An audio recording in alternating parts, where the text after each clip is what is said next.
ಆತ್ಮೀಯ ಸ್ಪರ್ಧಾ ಮಿತ್ರರೇ, ತಮಗೆಲ್ಲರಿಗೂ ಮತ್ತೊಮ್ಮೆ ಜಗದೀಶ್ ಸ್ಟೇಟ್ ಇಂಪಾರ್ಟೆಂಟ್ ಯೂಟ್ಯೂಬ್ ಚಾನಲ್ಗೆ ಆತ್ಮೀಯವಾದಂತಹ ಸ್ವಾಗತ. ಆತ್ಮೀಯರೇ, ಈ ಅನಿವಾರ್ಯ ಕಾರಣದಿಂದಾಗಿ ಒಂದು ವಾರ ನಾನು ಕ್ಲಾಸ್ ಮಾಡೋದನ್ನು ನಿಲ್ಲಿಸಿದ್ದೆ. ಬಟ್ ಇವತ್ತಲಿದ್ದ ನಿರಂತರವಾಗಿ ಈ ಜಾಗ್ರಫಿಗೆ ಸಂಬಂಧಪಟ್ಟ ಹಾಗೆ ಇನ್ನೂ ಒಂದು 8ರಿಂದ 10 ವಿಡಿಯೋಗಳನ್ನು ಈ ಜಾಗ್ರಫಿಗೆ ಸಂಬಂಧಪಟ್ಟ ಹಾಗೆಯೇ ಕಂಟಿನ್ಯೂಸ್ಲಿ ಮಾಡೋಣ. ದೆನ್ ನೆಕ್ಸ್ಟು ನನ್ನ ಸಬ್ಜೆಕ್ಟ್ ಏನೈತಲ್ಲ ಸ್ಟೇಟ್ ಇಂಪಾರ್ಟೆಂಟ್ಗೆ ಸಂಬಂಧಪಟ್ಟ ಹಾಗೆ, ಅದಕ್ಕೆ ಬಜೆಟ್ಗೆ ಸಂಬಂಧಪಟ್ಟ ಹಾಗೆ ಮತ್ತು ಒಂದಿಷ್ಟು ಈ ವೆಬ್ಸೈಟ್ಗಳಲ್ಲಿ ಕೇಳಿರುವಂತಹ ಜಾಗ್ರಫಿ ಆಮೇಲೆ ಕರೆಂಟ್ ಅಫೇರ್ಸ್ಗಳಿಗೆ ಸಂಬಂಧಪಟ್ಟ ಹಾಗೆ ಮತ್ತೆ ಕ್ಲಾಸನ್ನು ಕಂಟಿನ್ಯೂ ಮಾಡೋಣ. ಆದಮೇಲೆ ನಮ್ಮ ತರಗತಿಗಳು ಮತ್ತು ಹೆಚ್ಚಾಗಿ ನಿಮಗೆ ತಲುಪಬೇಕಾಗಿತ್ತು. ಜೊತೆಗೆ ನನ್ನ ತರಗತಿ ನಿಮಗೆ ಇಷ್ಟ ಆಗ್ತಾ ಇತ್ತು ಅಂತಂದರೆ ದಯವಿಟ್ಟು ನಿಮ್ಮ ಒಂದಿಷ್ಟು ಪ್ರೋತ್ಸಾಹ ನಮಗಿತ್ತು ಅಂತಂದರೆ ನಮಗೆ ಮತ್ತಷ್ಟು ಕ್ಲಾಸ್ ಮಾಡಲಿಕ್ಕೆ ಆತ್ಮವಿಶ್ವಾಸ ಇರ್ತದೆ. ಆ ಕಾರಣಕ್ಕೆ ದಯವಿಟ್ಟು ಈ ಒಂದು ತರಗತಿಗಳು ನಿಮ್ಗೆ ಇಷ್ಟ ಅನಿಸ್ತಾ ಇತ್ತು ಅಂತಂದರೆ ಆ್ಯಕ್ಚುಲಿ ಉತ್ತಮವಾದಂತಹ ಕಮೆಂಟ್ಗಳನ್ನಂತೂ ನೀಡ್ತಾ ಇದ್ದೀರಿ.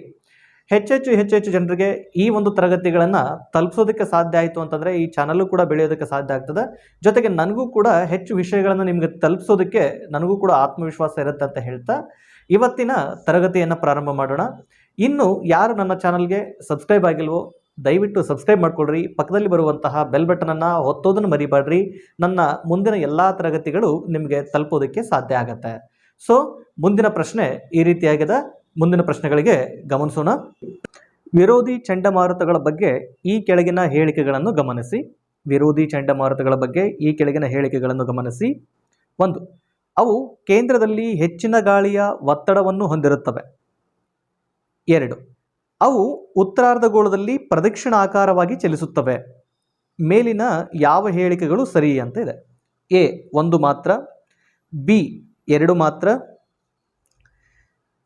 ಸಿ 1 ಮತ್ತು 2 ಸರಿ, ಡಿ 1 ಮತ್ತು 2 ಎರಡೂ ಅಲ್ಲ. Consider the following statements regarding anticyclones. 1. They have a higher air pressure in the center. They move in a clockwise direction in the north hemisphere. Which of the statement given above are correct? 1 only, 2 only, both 1 and 2, neither 1 nor 2 ಅಂತ. S friends, ಈಗ ನಾವು ಈ ಪ್ರಶ್ನೆ ಗಮನಿಸಿದ ಪ್ರಕಾರ ಏನಿದೆ, ಪ್ರತ್ಯಾವರ್ತ ಮಾರುತಗಳು ಮತ್ತು ಆವರ್ತ ಮಾರುತಗಳು. ಪ್ರತ್ಯಾವರ್ತ ಮಾರುತಗಳಂದರೆ ಹೇಗೆ ಬೀಸ್ತವೆ ಮತ್ತು ಆವರ್ತ ಮಾರುತಗಳಂದರೆ ಹೇಗೆ ಬೀಸ್ತವೆ, ಇವು ಉತ್ತರಾರ್ಧಗೋಳದಲ್ಲಿ ಯಾವ ರೀತಿ ಸುತ್ತಾ ಇರ್ತವೆ, ದಕ್ಷಿಣಾರ್ಧಗೋಳದಲ್ಲಿ ಯಾವ ರೀತಿ ಸುತ್ತಾ ಇರ್ತವೆ, ಇವುಗಳಿಗೆ ಸಂಬಂಧಪಟ್ಟ ಹಾಗೆ ಇಲ್ಲೊಂದಿಷ್ಟು ಪ್ರಶ್ನೆ ಇದೆ. ಅದು ಎಸ್ಪೆಷಲಿ ಆ್ಯಂಟಿ ಸೈಕ್ಲೋನ್ಸ್ ಬಗ್ಗೆ.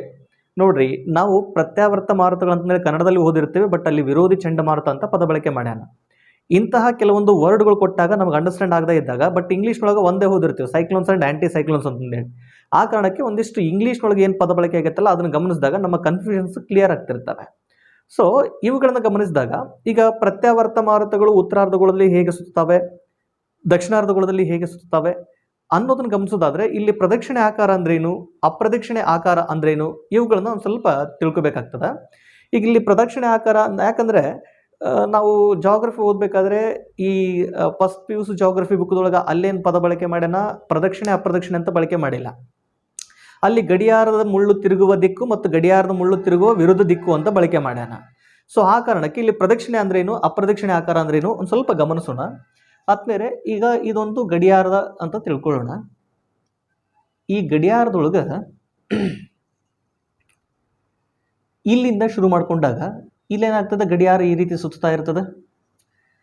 ಈ ರೀತಿ ಸುತ್ತಾ ಇರ್ತದೆ ಅಂತಂದ್ರೆ ಇದೇನಾಯ್ತು, ಇಲ್ಲಿ ಬಲದಿಂದ ಬಲಕ್ಕೆ ಸುತ್ಕೋಂತ ಬರ್ಲಿಕ್ಕತ್ತದ. ಗಡಿಯಾರದ ವಿರುದ್ಧ ದಿಕ್ಕು ಅಂತ ಬಂದಾಗ ಏನಾಗುತ್ತೆ, ಈ ರೀತಿಯಾಗಿ ಸುತ್ತೋದು. ಓಕೆ, ಗಡಿಯಾರದ ಮುಳ್ಳು ತಿರುಗುವ ವಿರುದ್ಧ ದಿಕ್ಕು ಅಂದರೆ ಎಡಕ್ಕೆ ಸುತ್ತೋದು ಏನಪ್ಪಾ ಅಂತಂತಂದ್ರೆ ಈ ಗಡಿಯಾರದ ಮುಳ್ಳು ತಿರುಗುವ ವಿರುದ್ಧ ದಿಕ್ಕು. ಒಂದು ವೇಳೆ ಇಲ್ಲೊಂದು ದೇವಸ್ಥಾನ ಇದೆ ಅಂತ ತಿಳ್ಕೊಳ್ಳೋಣ, ನಾವು ಪ್ರದಕ್ಷಿಣೆ ಶುರು ಮಾಡ್ತಿರ್ತೀವಿ, ಈ ಥರ ಶುರು ಮಾಡ್ತೀವಿ ನೋಡ್ರಿ. ಈ ಥರ ಶುರು ಮಾಡೋದು ಅಂತಂದ್ರೆ ಅರ್ಥ ಏನು, ಈಗ ನಾವು ಬಲದಿಂದ ಇದನ್ನು ಏನಾಗ್ತದೆ ಒಂದು ರೌಂಡ್ ಸುತ್ತ ಹಾಕ್ತಾ ಇದ್ದೀವಿ, ಇದಕ್ಕೆ ಪ್ರದಕ್ಷಿಣೆ ಆಕಾರ ಅಂತ ಕರೀತಾ ಇದ್ದಾರೆ. ದೆನ್ ಇದೇ ಗರ್ಭಗುಡಿಯನ್ನು ನಾವು ಉಲ್ಟಾ ಸುತ್ತಾ ಇದ್ವಿ ಅಂತಂದರೆ ಇದಕ್ಕೆ ನಾವು ಅಪ್ರದಕ್ಷಿಣೆ ಆಕಾರ ಅಂತ ಕರೀತಾರೆ. ಯಾಕೆ ಇಲ್ಲಿ ನಾನು ಪ್ರದಕ್ಷಿಣೆ ಆಕಾರ ಮತ್ತು ಅಪ್ರದಕ್ಷಿಣೆ ಆಕಾರ ಅಂತ ಕರೆದೆ ಅಂತಂದರೆ ಈ ಒಂದು ಉತ್ತರಾರ್ಧಗೋಳದಲ್ಲಿ ಮತ್ತು ದಕ್ಷಿಣಾರ್ಧಗೋಳದಲ್ಲಿ ಈ ಮಾರುತಗಳು ಬೀಸುವ ಆಧಾರದ ಮೇಲೆ ಈ ಪ್ರದಕ್ಷಿಣೆ ಮತ್ತು ಅಪ್ರದಕ್ಷಿಣೆ ಆಕಾರವಾಗಿ ಅವು ಸುತ್ತೋದಕ್ಕೆ ಪ್ರಾರಂಭ ಆಗ್ತವೆ. ಆ ದೃಷ್ಟಿಕೋನದೊಳಗೆ ಒಂದು ಸ್ವಲ್ಪ ನೋಡ್ಕೊಂಡಾಗ ಇಲ್ಲಿ ಆವರ್ತಗಳಿಗೆ ವಿಧಗಳಂದ್ರೇನು ಹೋಗೋದಕ್ಕಿಂತ ಮುಂಚೆ ಒಂದಿಷ್ಟು ಭೂಮಿಯ ಮೇಲೆ ಮಾರುತಗಳು ಹೇಗೆ ಬೀಸ್ತವೆ ಅನ್ನೋದನ್ನು ತಿಳ್ಕೊಳ್ಳೋಕೆ ಪ್ರಯತ್ನ ಮಾಡೋಣ. ಈಗ ಭೂಮಿಯ ಮೇಲೆ ಮಾರುತಗಳು ಬೀಸುವಂಥ ಆಕಾರ ಅಂತ ಬಂದಾಗ ನೋಡ್ರಿ, ಯಾವಾಗಲೂ ಮಾರುತಗಳು ಏನಾಗ್ತಿರ್ತವೆ, ಹೆಚ್ಚು ಒತ್ತಡದ ಪ್ರದೇಶದಿಂದ ಕಡಿಮೆ ಒತ್ತಡದ ಕಡೆ ಬೀಸ್ತಾ ಇರ್ತವೆ. ಈಗ ಹೆಚ್ಚು ಒತ್ತಡದಿಂದ ಕಡಿಮೆ ಒತ್ತಡ ಅಂತ ಬಂದಾಗ ಆಲ್ಮೋಸ್ಟು ಇಲ್ಲೇನಾಗಿರ್ತದೆ, ಲೋ ಪ್ರೆಷರ್ ಇರ್ತದೆ. ಲೋ ಪ್ರೆಷರ್ ಯಾಕೆ ಇಲ್ಲಿ ಇರ್ತದಪ್ಪ ಅಂತಂದರೆ, ಇಲ್ಲಿ ಹೆಚ್ಚು ಉಷ್ಣಾಂಶ ಇರೋದ್ರಿಂದ. ಎಲ್ಲಿ ಜಾಸ್ತಿ ಉಷ್ಣಾಂಶ ಇರ್ತದೋ ಅಲ್ಲಿ ಕಡಿಮೆ ಒತ್ತಡ ಇರ್ತದೆ, ಎಲ್ಲಿ ಹೆಚ್ಚು ತೇವಾಂಶ ಇರ್ತದೋ ಅಲ್ಲಿ ಅತಿ ಹೆಚ್ಚಾಗಿ ಪ್ರೆಷರ್ ಇರ್ತದೆ. ಸೊ ಲೋ ಪ್ರೆಷರ್ನಿಂದ high pressure, high pressure to low pressure, low pressure to high pressure. So ಇಲ್ಲೇನಾಗ್ತಿರ್ತವೆ, ಈ ರೀತಿಯಾಗಿ ಮಾರುತಗಳು ಏನಾಗ್ತವೆ, ಕ್ರಮಿಸ್ತಾನೆ ಇರ್ತವೆ. ಸೊ ಇಲ್ಲಿ low pressure to high pressure, high pressure to low pressure, low pressure to high pressure, ಈ ರೀತಿಯಾಗಿ. ಸೊ ಈ ಥರ ಗಮನಿಸ್ತಾ ಇದ್ರೆ, ಸೊ ಲೋ ಪ್ರೆಷರ್ ಇರುವಂತಹ ಮಾರುತಗಳು ಇಲ್ಲಿ ಜಾಸ್ತಿ ಆದಾಗ ಈ ಕಡೆ ಬೀಸ್ತದೆ. ದೆನ್ ನೆಕ್ಸ್ಟ್ ದೆನ್ ಈ ರೀತಿಯಾಗಿ ಬೀಸುವಂತಹ ಸಂದರ್ಭದೊಳಗೆ ಮಾರುತಗಳು ನೋಡ್ರಿ, ಅತಿ ಒತ್ತಡದ ಪ್ರದೇಶದಿಂದ ಕಡಿಮೆ ಒತ್ತಡದ ಕಡೆ, ಅತಿ ಹೆಚ್ಚು ಒತ್ತಡದಿಂದ ಕಡಿಮೆ ಒತ್ತಡದ ಕಡೆ, ಮತ್ತು ಇವೇನಾಗುತ್ತವೆ, ಇದು ರುಟೀನ್ ಹಿಂಗೆ ಬೀಸ್ತಾವಂತಲ್ಲ. ಯಾವಾಗ ಮತ್ತೆ ಇಲ್ಲೇ ಹೈ ಪ್ರೆಷರ್ ಕ್ರಿಯೇಟ್ ಆಗುತ್ತೋ ಇಲ್ಲಿ ಲೋ ಪ್ರೆಷರ್ ಕ್ರಿಯೇಟ್ ಆದಾಗ ಇಲ್ಲಿ ಹೈ ಪ್ರೆಷರ್, ಇವು ಹೆಂಗೆ ಬೀಸ್ತಿರ್ತಾವೋ ಮತ್ತೆ ಹಾಗೆ ಇವೇನಾಗ್ತವೆ, ಉಲ್ಟಾ ಹೋಗೋದಕ್ಕೆ ಪ್ರಾರಂಭ ಮಾಡ್ತಿರ್ತವೆ. ಇವೇನಾಗ್ತಿರ್ತವೆ, ಈ ಒಂದು ಉತ್ತರಾರ್ಧಗೋಳದೊಳಗೆ ಮತ್ತು ದಕ್ಷಿಣಾರ್ಧಗೋಳದೊಳಗೆ ಇವು ಕ್ರಮವಾಗಿ ಹಿಂಗೆ ಬೀಸುವಂತಹ ಒಂದು ಆಕಾರ ಇರ್ತಕ್ಕಂಥದ್ದು. ಸೊ ಒಂದು ಸ್ಪಷ್ಟ, ಯಾವಾಗಲೂ ಮಾರುತಗಳೇನಾಗಿರ್ತವೆ, low pressure to high pressure, high pressure to low pressure, ಈ ಮಾರುತಗಳು ಬೀಸ್ತಾನೆ ಇರ್ತವೆ. ಇಲ್ಲಿ ನಾವು ಮುಖ್ಯವಾಗಿ ಗಮನಿಸಬೇಕು, ನಾನು ಒಂದು ಸರ್ತಿ ಈ ಮಾರುತಗಳಿಗೆ ಸಂಬಂಧಪಟ್ಟ ಹಾಗೆ, ವಾಯುಗುಣಕ್ಕೆ ಸಂಬಂಧಪಟ್ಟ ಹಾಗೆ ಈ ಹಿಂದಿನ ಒಂದು ವಿಡಿಯೋದೊಳಗೆ ಹೇಳಿದೆ ನೋಡ್ರಿ, ಯಾವಾಗಲೂ ಈ ಉತ್ತರಾರ್ಧಗೋಳದೊಳಗೆ ಮಾರುತಗಳು ಹೇಗೆ ಬೀಸ್ತವೆ, ಆಮೇಲೆ ದಕ್ಷಿಣಾರ್ಧಗೋಳದಲ್ಲಿ ಹೇಗೆ ಮಾರುತಗಳು ಬೀಸ್ತವೆ, ಮತ್ತು ಉತ್ತರಾರ್ಧಗೋಳದಲ್ಲಿ ಹೇಗೆ ಮಾರುತಗಳು ಬೀಸ್ತವೆ ಅನ್ನೋದನ್ನು ಈ ನೈಋತ್ಯ ಮಾರುತಗಳು ಹೇಳೋ ಸಂದರ್ಭದೊಳಗೆ ಒಂದ್ಸಲ ಮಾಹಿತಿ ಕೊಟ್ಟಿದ್ದೀನಿ, ಅದನ್ನು ಗಮನಿಸ್ರಿ. ಇಲ್ಲಿ ಉತ್ತರಾರ್ಧಗೋಳದೊಳಗೆ ಆಲ್ಮೋಸ್ಟ್ ಮಾರುತಗಳು ಏನಾಗ್ತಿರ್ತವೆ, ಆಗ್ನೇಯದಿಂದ ವಾಯುವ್ಯಕ್ಕೆ ಕ್ರಮಿಸ್ತಾ ಇರ್ತವೆ. ದೆನ್ ಇಲ್ಲಿ ನೈಋತ್ಯದಿಂದ ಈಶಾನ್ಯಕ್ಕೆ ಕ್ರಮಿಸ್ತಾ ಇರ್ತವೆ. ಸೊ ಇಲ್ಲಿ ಆಗ್ನೇಯದಿಂದ ನೈಋತ್ಯಕ್ಕೆ ಅಂತ ಬಂದಾಗ ಇಲ್ಲೇನಾಗ್ತದಪ್ಪ ಅಂದರೆ, ಇವು ಎಡ ದಿಕ್ಕಿಗೆ ಅಂದರೆ ಎಡವನ್ನು ಮೊದಲು ಮಾಡಿಕೊಂಡು ಹೋಗ್ತಾ ಇದ್ದಾವೆ. ದೆನ್ ನೈಋತ್ಯದಿಂದ ಈಶಾನ್ಯ ಅಂತಂದರೆ ಉತ್ತರದೊಳಗೆ ಏನಾಗ್ತದಪ್ಪ ಅಂತಂದರೆ ಈ ಮಾರುತಗಳು ಬಲ ದಿಕ್ಕಿಗೆ ಕ್ರಮಿಸ್ತಾ ಇದ್ದಾವೆ. ನೋಡ್ರಿ, ಮೊದಲು ದಕ್ಷಿಣಾರ್ಧಗೋಳದಲ್ಲಿ ಎಡ ದಿಕ್ಕಿಗೆ ಕ್ರಮಿಸೋಕೆ ಶುರು ಮಾಡಿದ್ವು, ಉತ್ತರಾರ್ಧಗೋಳದೊಳಗೆ ಬಲ ದಿಕ್ಕಿಗೆ ಕ್ರಮಿಸೋದಕ್ಕೆ ಶುರು ಮಾಡಿದ್ವು. ಇವಿಷ್ಟು ನೆನಪಿರಲಿ, ಉತ್ತರಾರ್ಧಗೋಳದೊಳಗೆ ಮೊದಲು ಮಾರುತಗಳು ಹೇಗೆ ಕ್ರಮಿಸ್ತವೆ, ದಕ್ಷಿಣಾರ್ಧಗೋಳದೊಳಗೆ ಮಾರುತಗಳು ಹೇಗೆ ಕ್ರಮಿಸ್ತವೆ, ಇದೊಂದು ಕಾನ್ಸೆಪ್ಟು ಎರಡು ತಿಳ್ಕೊಡ್ರಿ. ದಕ್ಷಿಣಾರ್ಧಗೋಳದಲ್ಲಿ ಫಸ್ಟು ಮಾರುತಗಳು ಎಡಕ್ಕೆ ಚಲಿಸ್ತವೆ, ಉತ್ತರಾರ್ಧಗೋಳದಲ್ಲಿ ಫಸ್ಟು ಬಲಕ್ಕೆ ಚಲಿಸ್ತವೆ. ಇಷ್ಟು ನೆನಪಿಟ್ಕೊಡ್ರಿ. ಈಗ ಆವರ್ತ ಮಾರುತಗಳಿಗೆ ಸಂಬಂಧಪಟ್ಟ ಹಾಗೆ ನೋಡೋಣ. ಆವರ್ತಗಳು ಅಂತ ಬಂದಾಗ ಇಲ್ಲಿ ಆವರ್ತಗಳಲ್ಲಿ, ಅಥವಾ ಇದನ್ನ ಸೈಕ್ಲೋನ್ಸ್ ಅಂತ ಕೂಡ ಕರೀತಾರೆ, ಸೈಕ್ಲೋನ್ಸ್ ಅಂತೇಳಿ. ಇಲ್ಲಿ ಒಂದು ಆವರ್ತ ಮಾರುತ ಅಂತ ಬರ್ತದೆ, ಫಸ್ಟ್ ಒಂದು ಆವರ್ತ ಮಾರುತ ಅಂತ ಬರ್ತದೆ. ಎರಡನೇದ್ದು ಪ್ರತ್ಯಾವರ್ತ ಮಾರುತ ಅಂತ ಬರ್ತದೆ. ಆವರ್ತ ಮಾರುತ, ಎರಡನೇದ್ದು ಪ್ರತ್ಯಾವರ್ತ. ಇದನ್ನ ಸೈಕ್ಲೋನ್ಸ್ ಅಂತ ಕರೆದ್ರೆ, ಅಥವಾ ಸೈಕ್ಲೋನ್ ಅಂತ ಕರೆದ್ರೆ, ಇದನ್ನ ಆಂಟಿ ಸೈಕ್ಲೋನ್ ಅಂತ ಕರೀತಾರೆ. ಆಂಟಿ ಸೈಕ್ಲೋನ್ ಅಂತಂದೇಳಿ ಕರೀತವೆ. ಇಲ್ಲಿ ಆವರ್ತ ಮಾರುತಕ್ಕೂ ಮತ್ತು ಪ್ರತ್ಯಾವರ್ತ ಮಾರುತಕ್ಕೂ ವ್ಯತ್ಯಾಸ ಅಂತ ಬಂದಾಗ ಇಲ್ಲಿ ನೋಡ್ರಿ, ಸೈಕ್ಲೋನ್ಸ್ನ ಅರ್ಥ ಅಂತ ಬಂದಾಗ ಈ ಒಂದು ಸೈಕ್ಲೋನ್ಸ್ಗಳಲ್ಲಿ ಎರಡು ವಿಧಗಳು ಬರ್ತವೆ. ಯಾವುದೋ ಆವರ್ತ ಮಾರುತಗಳಲ್ಲಿ ಎರಡು ವಿಧಗಳು. ಒಂದು ಸಮಭಾಜಕ ವೃತ್ತದ ಮೇಲಿರುವಂತಹ, ಅಂದರೆ ಸಮಶೀತೋಷ್ಣ, ಅಂದರೆ ಉಷ್ಣವಲಯದ ಆವರ್ತಗಳು ಮತ್ತು ಸಮಶೀತೋಷ್ಣ ವಲಯದ ಆವರ್ತಗಳು ಅಂತ ಬರ್ತವೆ. ಉಷ್ಣವಲಯದ ಆವರ್ತ ಮತ್ತು ಸಮಶೀತೋಷ್ಣ ವಲಯದ ಆವರ್ತಗಳು ಅಂತ ಬಂದಾಗ ಇಲ್ಲೇನಾಗಿರ್ತದೆ, ಉಷ್ಣವಲಯದಲ್ಲಿ ಆಲ್ಮೋಸ್ಟ್ ಯಾವಾಗಲೂ ಇಲ್ಲಿ ಉಷ್ಣ ಹವೆ ಇರುವ ಪರಿಣಾಮ ಇಲ್ಲೇನಾಗ್ತಿರ್ತದೆ, ಈ ಉಷ್ಣಾಂಶಗಳು ಸುತ್ತುವ ಸಂದರ್ಭದೊಳಗೆ ಅತಿಯಾದಂತಹ ಉಷ್ಣಾಂಶ ಕೇಂದ್ರ ಭಾಗದೊಳಗೆ ಕೇಂದ್ರೀಕರಿಸುವುದರಿಂದ ಇಲ್ಲಿರುವಂತಹ ಉಷ್ಣಾಂಶ ಏನಾಗುತ್ತನಪ್ಪ ಅಂತಂದರೆ ಮೇಲಕ್ಕೆ ಹಾವಿಯಾಗಿ ಹೋಗ್ತಾ ಇರ್ತದೆ. ಈ ಮೇಲಕ್ಕೆ ಹಾವಿಯಾಗಿ ಹೋಗುವ ಸಂದರ್ಭದೊಳಗೆ ಈ ಸೆಂಟರ್ ಅಂದರೆ ಕೇಂದ್ರ ಭಾಗದಲ್ಲಿ ಏನಾಯಿತು, ನಿರ್ವಾತ ನಿರ್ಮಾಣ ಆಯಿತು. ನಿರ್ವಾತ ಅಂತಂದರೆ ಅತಿ ಕಡಿಮೆ ಒತ್ತಡ ನಿರ್ಮಾಣ ಆಯಿತು. ಅತಿ ಕಡಿಮೆ ಒತ್ತಡ ನಿರ್ಮಾಣ ಆಯ್ತನಪ್ಪ ಅಂತಂದರೆ ಈ ಸುತ್ತುವರೆದಿರುವಂತಹ ಮಾರುತಗಳೇನಾದವು ಈ ಅತಿ ಕಡಿಮೆ ಇರುವಂತಹ ಪ್ರದೇಶಗಳ ಕಡೆ ಕ್ರಮಿಸೋದಕ್ಕೆ ಪ್ರಾರಂಭ ಮಾಡಿದ್ವು. ಯಾವಾಗ ಕೇಂದ್ರ ಭಾಗದೊಳಗೆ ಒತ್ತಡ ಕಡಿಮೆ ಇದ್ದು ಅತಿ ಹೆಚ್ಚು ಒತ್ತಡ ಇರುವಂತಹ ಪ್ರದೇಶದಿಂದ ಮಾರುತಗಳು ಚಲಿಸೋದಕ್ಕೆ ಪ್ರಾರಂಭ ಮಾಡಿದ್ವು, ಇವುಗಳಿಗೆ ನಾವೇನಂತ ಕರಿತೀವಿ, ಆವರ್ತ ಮಾರುತಗಳು ಅಂತಂದೇಳಿ ಕರಿತೀವಿ. ನೆನಪಿರಲಿ, ಆವರ್ತ ಮಾರುತಗಳಲ್ಲಿ ಇಲ್ಲಿ ಪ್ರೆಷರ್ ಎಲ್ಲಿ ಕಡಿಮೆ ಇರುತ್ತೇನಪ್ಪ ಅಂತಂದರೆ ಕೇಂದ್ರ ಭಾಗದೊಳಗೆ ಪ್ರೆಷರ್ ಕಡಿಮೆ ಇರ್ತದೆ. ಸೊ ಯಾವಾಗಲೂ ಮಾರುತಗಳೇನಾಗಿರ್ತವೆ, ಪ್ರೆಷರ್ ಕಡಿಮೆ ಇರೋ ಕಡೆ ಹೋಗ್ತಾ ಇರ್ತವೆ. ಅಂದರೆ ಸುತ್ತುವರೆದಿರುವಂತಹ ಒತ್ತಡ ಭರಿತ ಮಾರುತಗಳು ಪ್ರೆಷರ್ ಕಡಿಮೆ ಇರುವ ಕಡೆ ಹೋಗ್ತಾ ಇದ್ವು ಅಥವಾ ಕೇಂದ್ರದ ದಿಕ್ಕನ್ನು ಅನುಸರಿಸಿ ಹೋಗ್ತಾ ಇದ್ವು ಅಂದರೆ ಅದಕ್ಕೆ ನಾವು ಆವರ್ತ ಮಾರುತಗಳು ಅಂತಂದೇಳಿ ಕರೀತೇವೆ.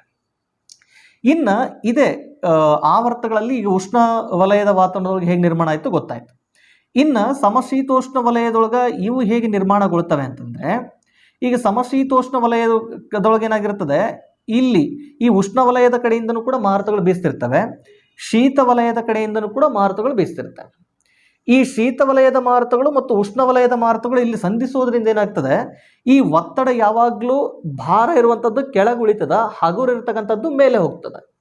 ಇಲ್ಲಿ ಶೀತ ವಲಯದ ಮಾರುತಗಳಲ್ಲಿ ಒತ್ತಡ ಜಾಸ್ತಿ ಇರ್ತದೆ, ಸಾಂದ್ರತೆ ಜಾಸ್ತಿ ಇರ್ತದೆ, ಅದು ಕೆಳಗೆ ಉಳ್ಕೊಳ್ತವೆ.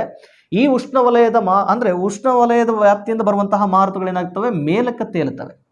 ಸೊ ಈಗ ಮೇಲಕ್ಕೆ ಈ ಒಂದು ಉಷ್ಣ ವಲಯದ ಮಾರುತಗಳು ಮೇಲಕ್ಕೆ ಹೊಂಟು ಅಂತಂದರೆ ಮತ್ತೆ ಕೇಂದ್ರ ಭಾಗದೊಳಗೆ ಏನಾಯಿತು, ಮತ್ತೆ ಪ್ರೆಷರ್ ಕಡಿಮೆ ಆಯಿತು, ಲೋ ಪ್ರೆಷರ್ ಕ್ರಿಯೇಟ್ ಆಯಿತು. ಸೊ ಈಗ ಲೋ ಪ್ರೆಷರ್ ಕ್ರಿಯೇಟ್ ಆಯ್ತು ಅಂದರೆ ಮತ್ತೆ ಇವೇನಾಗ್ತವೆ, ಈ ಲೋ ಪ್ರೆಷರ್ ಕಡೆ ಏನಾಗ್ತವೆ, ಮತ್ತೆ ಸುತ್ತೋದಕ್ಕೆ ಪ್ರಾರಂಭ ಮಾಡ್ತವೆ. ಅಂದರೆ ಒಂದು ಸ್ಪಷ್ಟವಾಗಿರೋದಲ್ಲಿ ಈ ಒಂದು ಆವರ್ತ ಮಾರುತಗಳಲ್ಲಿ ಉಷ್ಣ ವಲಯದೊಳಗೆ ಹೇಗೆ ಬೀಸ್ತವೆ, ಸಮಶೀತೋಷ್ಣ ವಲಯದೊಳಗೆ ಹೇಗೆ ಬೀಸ್ತವೆ, ಅವುಗಳ ಬೀಸುವಿಕೆ ಆಧಾರದ ಮೇಲೆ ಅಲ್ಲೇನಾಗ್ತದಪ್ಪ ಅಂದರೆ ಕೇಂದ್ರ ಭಾಗದೊಳಗೆ ಒತ್ತಡ ಕಡಿಮೆ ಆಗ್ತದೆ. ಕೇಂದ್ರ ಭಾಗದೊಳಗೆ ಒತ್ತಡ ಕಡಿಮೆಯಾಗುವ ಪರಿಣಾಮ ಏನಾಗ್ತದೆ, ಇವುಗಳು ಈ ಅಂದರೆ ಅತಿ ಹೆಚ್ಚು ಒತ್ತಡ ಇರುವಂತಹ ಮಾರುತಗಳೇನಾಗ್ತವೆ, ಕೇಂದ್ರದ ಕಡೆ ಹೆಚ್ಚು ನುಗ್ಗೋಕ್ಕೆ ಪ್ರಾರಂಭ ಮಾಡ್ತವೆ.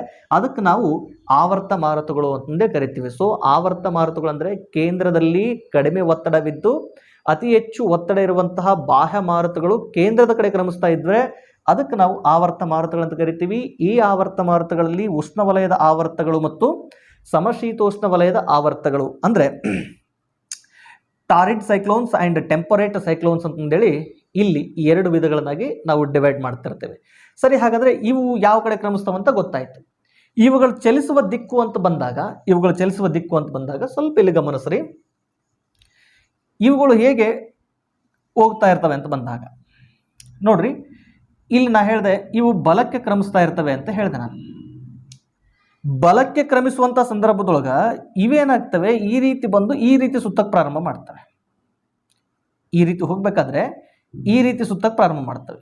ಈ ರೀತಿ ಸುತ್ತೋದು ಅಂತಂದ್ರೆ ಅರ್ಥ ಏನು, ಹಿಂಗೆ ಸುತ್ತಾಗತ್ತವ ಅಂತಂದರೆ ಗಡಿಯಾರದ ವಿರುದ್ಧ ದಿಕ್ಕಿಗೆ ಸುತ್ತಕ್ಕೆ ಶುರು ಮಾಡಿದ್ವಿ.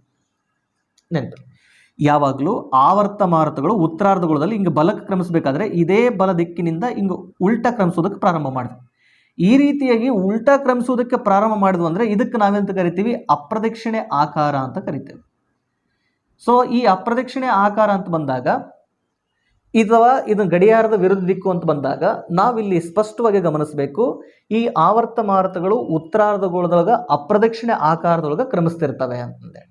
ದೆನ್ ನೆಕ್ಸ್ಟು ಇಲ್ಲೇ ನೋಡ್ರಿ, ಈ ದಕ್ಷಿಣಾರ್ಧಗೋಳದೊಳಗೆ ಕ್ರಮಿಸುವಂಥ ಸಂದರ್ಭದೊಳಗೆ ಇವೇನಾಗ್ತದೆ, ಇಲ್ಲಿ ಎಡಕ್ಕೆ ಹೋಗ್ತಾ ಇದ್ದಾವೆ.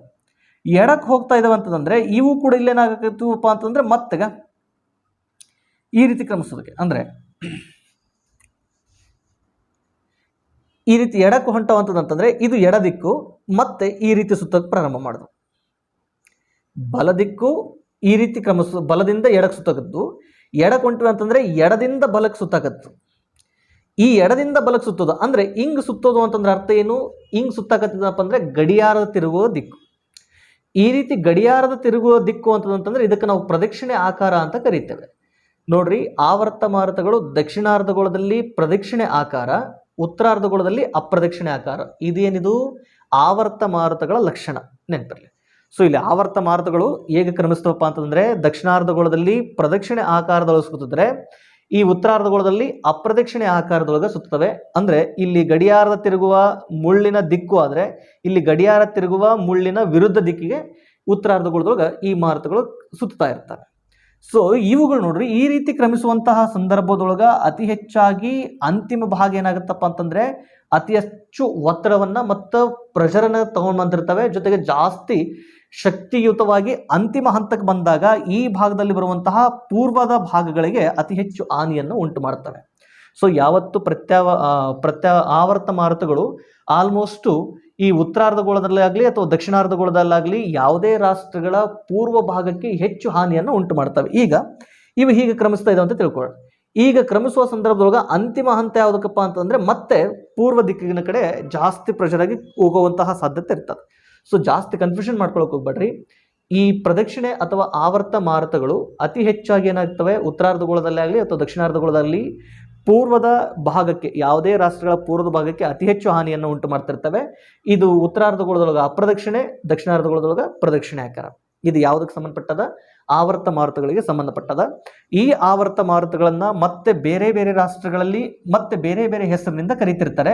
ಅವುಗಳನ್ನ ವಿತ್ ಮ್ಯಾಪ್ ಹಾಕಿನ ತೋರಿಸ್ತೀನಿ ನಿಮಗೆ, ಎಲ್ಲೆಲ್ಲಿ ಯಾವ್ಯಾವ ರೀತಿ ಸ್ಥಳೀಯ ಮಾರುತಗಳಂತ ಕರಿತೀವಿ ಅನ್ನೋದನ್ನ ನೋಡೋಣ. ದೆನ್ ನೆಕ್ಸ್ಟ್ ಪ್ರತ್ಯಾವರ್ತ ಮಾರುತಗಳು. ಸೊ ಆವರ್ತ ಮಾರುತದ ಬಗ್ಗೆ ಕ್ಲಿಯರ್ ಆಯ್ತು ಅಂತ ಅನ್ಕೋತೀನಿ. ಇನ್ನು ಎರಡನೇದು ಪ್ರತ್ಯಾವರ್ತ ಮಾರುತಗಳು. ಪ್ರತ್ಯಾವರ್ತ ಮಾರುತಗಳು ಅಂತಂದ್ರೆ ಇದಕ್ಕೆ ವಿರುದ್ಧವಾಗಿರೋದು. ಈ ಆವರ್ತ ಮಾರುತಗಳಲ್ಲಿ ಏನಾಗ್ತಾ ಇತ್ತು, ಸೆಂಟ್ರ್ ಅಂದ್ರೆ ಕೇಂದ್ರ ಭಾಗದೊಳಗೆ ಒತ್ತಡ ಕಡಿಮೆ ಇರ್ತಾ ಇತ್ತು. ಬಟ್ ಪ್ರತ್ಯಾವರ್ತ ಮಾರುತಗಳಲ್ಲಿ ಏನಾಗತ್ತಪ್ಪ ಅಂದ್ರೆ ಕೇಂದ್ರ ಭಾಗದೊಳಗೆ ಒತ್ತಡ ಇರ್ತದೆ,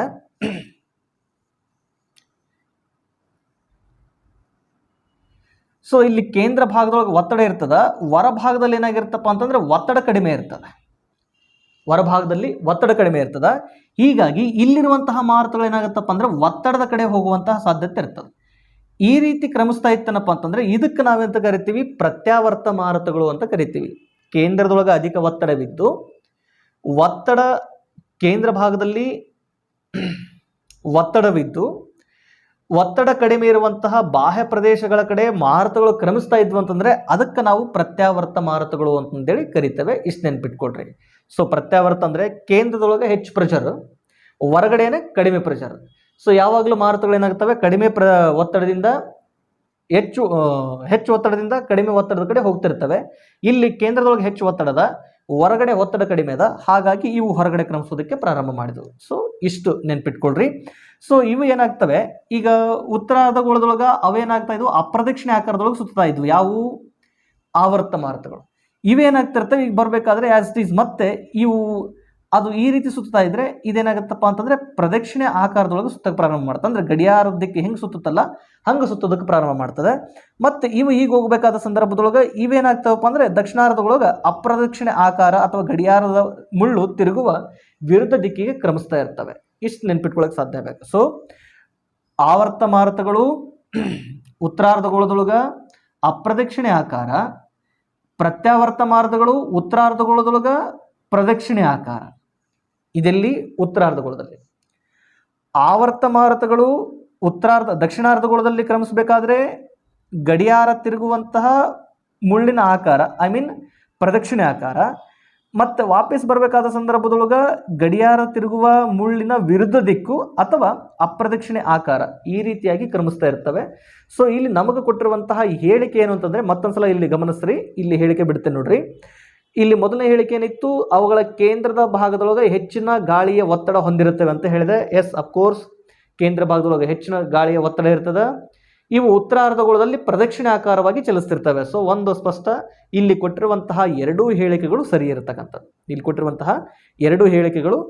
ಇರ್ತಕ್ಕಂಥದ್ದು. ದೆನ್ ನೆಕ್ಸ್ಟು ಇಲ್ಲಿ ಆವರ್ತ ಮಾರುತಗಳನ್ನು ವಿವಿಧ ಭಾಗಗಳಲ್ಲಿ ಹೇಗೆ ಯಾವ್ಯಾವ ಹೆಸರಿನಿಂದ ಕರೀತಾರೆ ಅನ್ನೋದನ್ನ ಒಂದು ಸ್ವಲ್ಪ ಗಮನಿಸೋಣ. ಈ ಆವರ್ತ ಮಾರುತಗಳಂತ ಬಂದಾಗ ಇದು ಯಾವ ಖಂಡ ಗುರುತಿಸ್ರಿ? ಆಫ್ರಿಕಾ ಖಂಡ, ದೆನ್ ನೆಕ್ಸ್ಟ್ ಏಷ್ಯಾ ಖಂಡ, ಆಸ್ಟ್ರೇಲಿಯಾ, ದೆನ್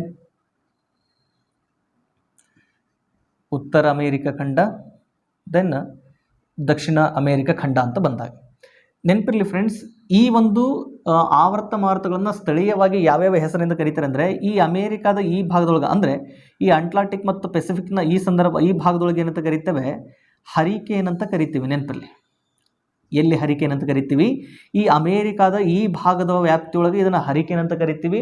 ಇಲ್ಲಿ ಕೆರಿಬಿಯನ್ ಸಮುದ್ರ ಬರ್ತದ, ಪೆಸಿಫಿಕ್ ಮತ್ತು ಅಟ್ಲಾಂಟಿಕ್ ಸಾಗರಗಳ ವ್ಯಾಪ್ತಿ ಇರ್ತದ, ಇಲ್ಲಿ ಇದನ್ನು ಹರಿಕೇನ್ಸ್ ಅಂತ ಕರಿತೇವೆ. ದೆನ್ ನೆಕ್ಸ್ಟು ಇದನ್ನೇ ಇಲ್ಲೇನಾಗ್ತದಪ್ಪ ಅಂದರೆ ಈ ಭಾಗದೊಳಗೆ ಯು ಕೆ ಬರ್ತದೆ. ಯು ಕೆ ಅಂತಂದ್ರೆ ಯುನೈಟೆಡ್ ಕಿಂಗ್ಡಮ್. ಬ್ರಿಟನ್ನ ಮತ್ತು ಈ ಭಾಗದೊಳಗೆ ಏನದಪ್ಪ ಅಂದರೆ ಯುರೋಪ್ ಅದ. ಈ ಯುರೋಪ್ ಮತ್ತು ಯು ಕೆಯ ಈ ಭಾಗದೊಳಗೆ ಆವರ್ತ ಮಾರುತಗಳನ್ನು ಡಿಪ್ರೆಷನ್ ಅಂತ ಕರಿತೇವೆ, ನೆನಪಿರಲಿ, ಡಿಪ್ರೆಷನ್. ಸೊ ಯು ಕೆ ಮತ್ತು ಯುರೋಪ್ ಭಾಗದೊಳಗೆ ಆವರ್ತ ಮಾರುತಗಳನ್ನು ಡಿಪ್ರೆಷನ್ ಅಂತ ಕರಿತೇವೆ, ಇಷ್ಟು ನೆನಪಿರಲಿ. ದೆನ್ ಇಲ್ಲಿ ಏನಪ್ಪ ಅಂತಂದ್ರೆ ಇದು ರಷ್ಯಾ. ಈ ರಷ್ಯಾ ಭಾಗದೊಳಗೆ ಇದನ್ನ ಏನಂತ ಕರಿತೀವಿಪ್ಪ ಅಂತಂದ್ರೆ ವರ್ಲ್ಪೂಲ್ ಅಂತ ಕರಿತೇವೆ, ನೆನಪಿರಲಿ, ವರ್ಲ್ಪೂಲ್ ಅಂತ ಕರಿತೇವೆ. ದೆನ್ ನೆಕ್ಸ್ಟ್ ಇಲ್ಲಿ ಜಪಾನ್ ಅದ. ಜಪಾನ್ ಮತ್ತು ಚೀನಾ, ಜಪಾನ್ ಮತ್ತು ಚೀನಾ ಈ ವ್ಯಾಪ್ತಿಯೊಳಗೆ ಇವನ್ ಏನಂತ ಕರಿತೀವಿ, ಟೈಪೂನ್ ಅಂತ ಕರಿತೇವೆ, ಟೈಪೂನ್ಸ್. ಓಕೆ, ಜಪಾನ್ ಮತ್ತು ಚೀನಾ ವ್ಯಾಪ್ತಿಯೊಳಗೆ ಟೈಪೂನ್ಸ್ ಅಂತ ಕರಿತೀವಿ. ಇನ್ನು ಭಾರತ ಮತ್ತು ಈ ಭಾರತಕ್ಕೆ ಸಂಬಂಧಪಟ್ಟಂತಹ ಸುತ್ತುವರೆದ ರಾಷ್ಟ್ರಗಳಲ್ಲಿ ಈ ಆವರ್ತ ಮಾರುತಗಳನ್ನು ಸೈಕ್ಲೋನ್ಸ್ ಅಂತ ಕರಿತೇವೆ, ಸೈಕ್ಲೋನ್ಸ್ ಅಂತ ಕರಿತೇವೆ. ದೆನ್ ನೆಕ್ಸ್ಟ್ ಇವೇ ಆಸ್ಟ್ರೇಲಿಯಾ ಭಾಗದೊಳಗೆ ಈ ಮಾರುತಗಳನ್ನು ಏನಂತ ಕರಿತೀವಿಪ್ಪ ಅಂತಂದ್ರೆ ವಿಲ್ಲಿ ವಿಲ್ಲಿ ಅಂತ ಕರಿತೇವೆ, ವಿಲ್ಲಿ ವಿಲ್ಲಿ. ಸೊ ಇವುಗಳನ್ನು ನಿಮಗೆ ಪ್ರಶ್ನೆ ಕೇಳ್ತಿರ್ತಾನೆ, ಈ ಆವರ್ತ ಮಾರುತಗಳನ್ನು ಅಥವಾ ಸ್ಥಳೀಯ ಮಾರುತಗಳನ್ನು ಆಯಾ ರಾಷ್ಟ್ರಗಳಲ್ಲಿ ಯಾವ ಯಾವ ಹೆಸರಿನಿಂದ ಕರಿತಾ ಇರ್ತಾರೆ ಅಂತ ಪ್ರಶ್ನೆ ಕೇಳ್ತಿರ್ತಾನೆ. ಅಮೇರಿಕ ವ್ಯಾಪ್ತಿಯೊಳಗೆ ಹರಿಕೇನು, ಯುನೈಟೆಡ್ ಕಿಂಗ್ಡಮ್ ಮತ್ತು ಯುರೋಪ್ನ ಭಾಗದೊಳಗೆ ಡಿಪ್ರೆಷನ್, ರಷ್ಯಾ ಭಾಗದೊಳಗೆ ವರ್ಲ್ಪೂಲ್, ಚೀನಾ ಮತ್ತು ಜಪಾನ್ನ ವ್ಯಾಪ್ತಿಯೊಳಗೆ ಟೈಪೂನ್, ಏಷ್ಯಾ ಮತ್ತು ಭಾರತದ ವಲಯದೊಳಗೆ ಸೈಕ್ಲೋನ್ಸ್ ಅಂತ ಕರಿತೀವಿ, ಆಸ್ಟ್ರೇಲಿಯಾದ ವ್ಯಾಪ್ತಿಯೊಳಗೆ ಇದನ್ನ ವಿಲ್ಲಿ ವಿಲ್ಲಿ ಅಂತ ಕರಿತೇವೆ. ನಾ ಹೇಳಿದೆ ಈ ಒಂದು ಮಾರುತಗಳು ಆಲ್ಮೋಸ್ಟು ಈ ಪೂರ್ವದ ಭಾಗಕ್ಕೆ ಹೆಚ್ಚು ಹಾನಿಯನ್ನು ಉಂಟು ಮಾಡ್ತಾವಂತೇಳಿ. ಅಂದರೆ ಆವರ್ತ ಮಾರುತಗಳು ಹೆಚ್ಚಾಗಿ ಈ ಅರಬ್ಬಿ ಸಮುದ್ರಕ್ಕಿಂತಲೂ ಹೆಚ್ಚಾಗಿ ಏನಾಗಿರ್ತಾವಪ್ಪ ಅಂತಂದ್ರೆ ಬಂಗಾಳ ಕೊಲ್ಲಿ ಒಳಗೆ ಜಾಸ್ತಿ ಪ್ರಭಾವವನ್ನು ಬೀರ್ತಿರ್ತವೆ. ಹೀಗಾಗಿ ಭಾರತದ ಪೂರ್ವ ಕರಾವಳಿಗೆ ಹೆಚ್ಚು ಹಾನಿ ಉಂಟು ಮಾಡ್ತಿರ್ತವೆ. ಈ ರೀತಿ ಬಂದಾಗ ಭಾರತದ ಪೂರ್ವ ಕರಾವಳಿಗೆ ಹೆಚ್ಚು ಹಾನಿಯನ್ನು ಉಂಟು ಮಾಡಿರುವ ಪ್ರಮುಖ ಮಾರುತಗಳು ಅಂತ ಬರ್ತಾ ನೋಡ್ರಿ, ಐಲಾ, ಲೈಲಾ, ಆಮೇಲೆ ನಿಶಾ, ಬಿಜ್ಲಿ, ಈ ರೀತಿಯಾದಂತಹ ಕೆಲವೊಂದು ಮಾರುತಗಳಿದಾವೆ. ಐಲಾ, ಲೈಲಾ, ಬಿಜ್ಲಿ, ನಿಶಾ, ಈ ರೀತಿಯಾದಂತಹ ಕೆಲವು ಹೆಸರುಗಳು ಆಲ್ಮೋಸ್ಟ್ ಎಲ್ಲವೂ ಹೆಣ್ಣಿನ ಹೆಸರುಗಳೇ ಅಂದರೆ ಅದು ಡೇಂಜರ್ ಅಂತಲ್ಲ. ಹಾಗೆ ಅಷ್ಟು ಚಂಡಮಾರುತಗಳು ಅಥವಾ ಈ ಪೂರ್ವದ ಗಡಿ ಭಾಗಕ್ಕೆ ಬಂದು ಅಪ್ಪಳಿಸಿರುವ ಸೈಕ್ಲೋನ್ಸ್ಗಳಿಗೆ ಭಾರತದೊಳಗೆ ಈ ರೀತಿಯಾಗಿ ಹೆಸರು ಕೊಟ್ಟಿರ್ತಕ್ಕಂಥದ್ದು. ಇವುಗಳನ್ನು ಸ್ವಲ್ಪ ನೀವು ನೆನ್ಪಿಟ್ಕೊಳ್ಳೋಕೆ ಸಾಧ್ಯ ಆಗಬೇಕು. ಇದಿಷ್ಟೇನಪ್ಪ ಅಂದರೆ ಆವರ್ತ ಮಾರುತಗಳು ಮತ್ತು ಪ್ರತ್ಯಾವರ್ತ ಮಾರುತಗಳಿಗೆ ಸಂಬಂಧಪಟ್ಟಾಗ ನೋಡ್ರಿ, ಒಂದೇ ಕಾನ್ಸೆಪ್ಟ್ ಹೆಚ್ಚು ಕಡಿಮೆ ಒಂದು 20 ನಿಮಿಷದ ಕಾನ್ಸೆಪ್ಟ್ ಆಯ್ತು ಇದು. ಸೊ ನೆಕ್ಸ್ಟು ಮುಂದಿನ ಪ್ರಶ್ನೆ. ಆ ಮುಂದಿನ ಪ್ರಶ್ನೆ ಏನು ಅನ್ನೋದನ್ನ ಗಮನಿಸೋಣ. ಅರಬ್ಬಿ ಸಮುದ್ರದ ರಾಣಿ ಎಂದು ಕೆಳಗಿನ ಯಾವ ಬಂದರನ್ನು ಹೇಳಲಾಗುತ್ತದೆ? ಜವಾಹರ್ಲಾಲ್ ನೆಹರು ಬಂದರು, ಮರ್ಮಗೋವಾ ಬಂದರು, ಕೊಚ್ಚಿ ಬಂದರು, ಹೊಸ ಮಂಗಳೂರು ಬಂದರು ಅಂತಂದೇಳಿ. Which of the following is known as queen of Arabian sea? Which of the following is known as queen of Arabian sea? 1. Jawaharlal Nehru port, 2. Marmagao port, 3. Kochi port, and 4th one new Mangalore port ಅಂತಂದೇಳಿ, new Mangalore fort ಅಂತೇಳಿ.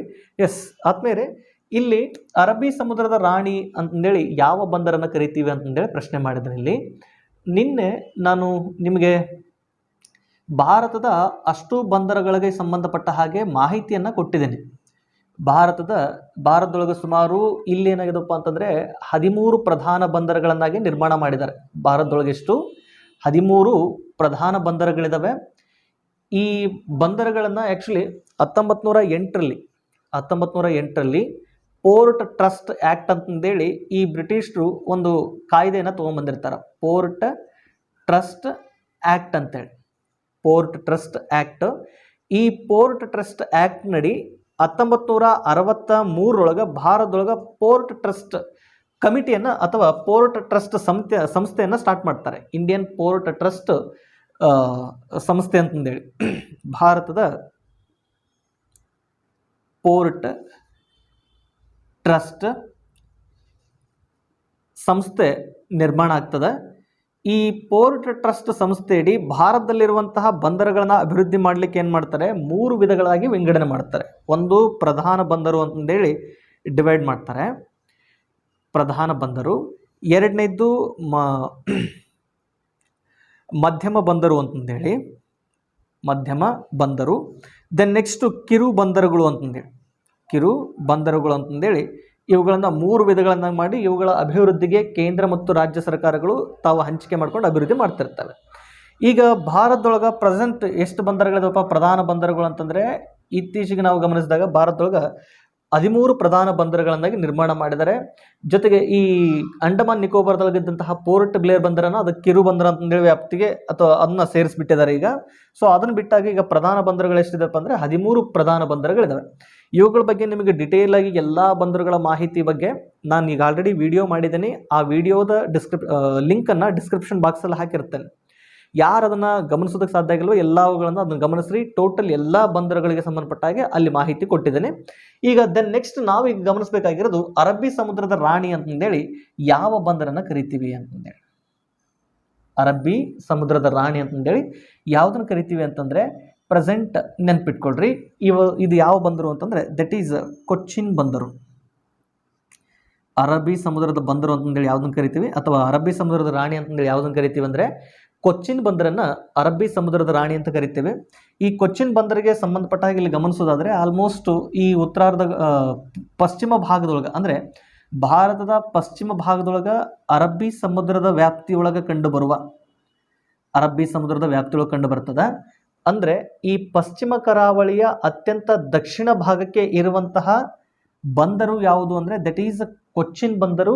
ಇದು ಇರೋದು ತಿರುವನಂತಪುರಂದೊಳಗೆ. ತಿರುವನಂತಪುರಂದೊಳಗೆ ಈ ಒಂದು ಬಂದರಿದೆ. ನೆನಪಿರಲಿ, ಇದನ್ನು ಕೊಚ್ಚಿನ್ ಬಂದರನ್ನು ಅರಬ್ಬಿ ಸಮುದ್ರದ ರಾಣಿ ಅಂತಂದೇಳಿ ಯಾಕೆ ಕರೀತಾರೆ ಅಂತಂದರೆ ಆ್ಯಕ್ಚುಲಿ ಈ ಕೊಚ್ಚಿನ್ ಬಂದರು ಇಡೀ ಅರಬ್ಬಿ ಸಮುದ್ರದ ಎಲ್ಲ ಬಂದರುಗಳಿಗೂ ಹೋಲಿಕೆ ಮಾಡಿದ್ರೆ ಅತ್ಯಂತ ಸುಂದರವಾಗಿ ಇರುವಂತಹ ಬಂದರು ಯಾವುದು ಕೊಚ್ಚಿನ್ ಬಂದರು. ಜೊತೆಗೆ ಇದೊಂದು ಸ್ವಾಭಾವಿಕ ಬಂದರುಗಳ ಜೊತೆಗೆ ಈ ಒಂದು ಭೂಪ್ರದೇಶದ ವ್ಯಾಪ್ತಿ ಏನಾಗಿದೆಪ್ಪ ಅಂದರೆ ತುಂಬ ಸುಂದರವಾಗ್ಯದ, ಮನಮೋಹಕವಾಗ್ಯದ. ಆ ಕಾರಣಕ್ಕೆ ಇದನ್ನು ಅರಬ್ಬಿ ಸಮುದ್ರದ ರಾಣಿ ಅಂತಂದೇಳಿ ಘೋಷಣೆ ಮಾಡಿದರೆ ಇನ್ನೊಂದು ಅರ್ಥ ಇಲ್ಲಿ, ಇನ್ನೊಂದು ಕಾರಣ ಏನಂತಂದರೆ ಈ ಕೊಚ್ಚಿನ್ ಬಂದರಿನ ಮೂಲಕ ಅತಿ ಹೆಚ್ಚಾಗಿ ರಫ್ತಾಗುವಂತಹ ವಸ್ತುಗಳಲ್ಲಿ ಸಾಂಬಾರ್ ಪದಾರ್ಥಗಳು ಕೂಡ ಹೆಚ್ಚಾಗಿದೆ. ಈ ಸಾಂಬಾರ್ ಪದಾರ್ಥಗಳಲ್ಲಿ ಸಾಂಬಾರ್ ಪದಾರ್ಥಗಳ ರಾಣಿ ಅಂತ ಕರಿತೀವಿ ಯಾವುದನ್ನು? ಕಾಳು ಮೆಣಸನ್ನು. ಈ ಕಾಳು ಮೆಣಸನ್ನು ಅತಿ ಹೆಚ್ಚಾಗಿ ಈ ಬಂದರಿನ ಮೂಲಕ ಹೆಚ್ಚು ರಫ್ತು ಮಾಡುವ ಆ ಒಂದು ಉದ್ದೇಶಕ್ಕೋಸ್ಕರ ಇದು ಕಾಳು ಮೆಣಸು ಸಾಂಬಾರ್ ಪದಾರ್ಥಗಳ ರಾಣಿ. ಅರಬ್ಬಿ ಸಮುದ್ರದೊಳಗೆ ತುಂಬ ಸುಂದರವಾಗಿರುವಂತಹ ಬಂದರು ಕೊಚ್ಚಿನ್. ಈ ಎಲ್ಲ ಕಾರಣಗಳನ್ನು ಇಟ್ಕೊಂಡು ಏನು ಮಾಡ್ತಾ ಇದ್ದಾರೆ, ಈ ಕೊಚ್ಚಿನ್ ಬಂದರನ್ನು ಅರಬ್ಬಿ ಸಮುದ್ರದ ರಾಣಿ ಅಂತಂದೇಳಿ ಗುರುತಿಸ್ತಿರ್ತಕ್ಕಂಥದ್ದು ನೆನಪಿರಲಿ.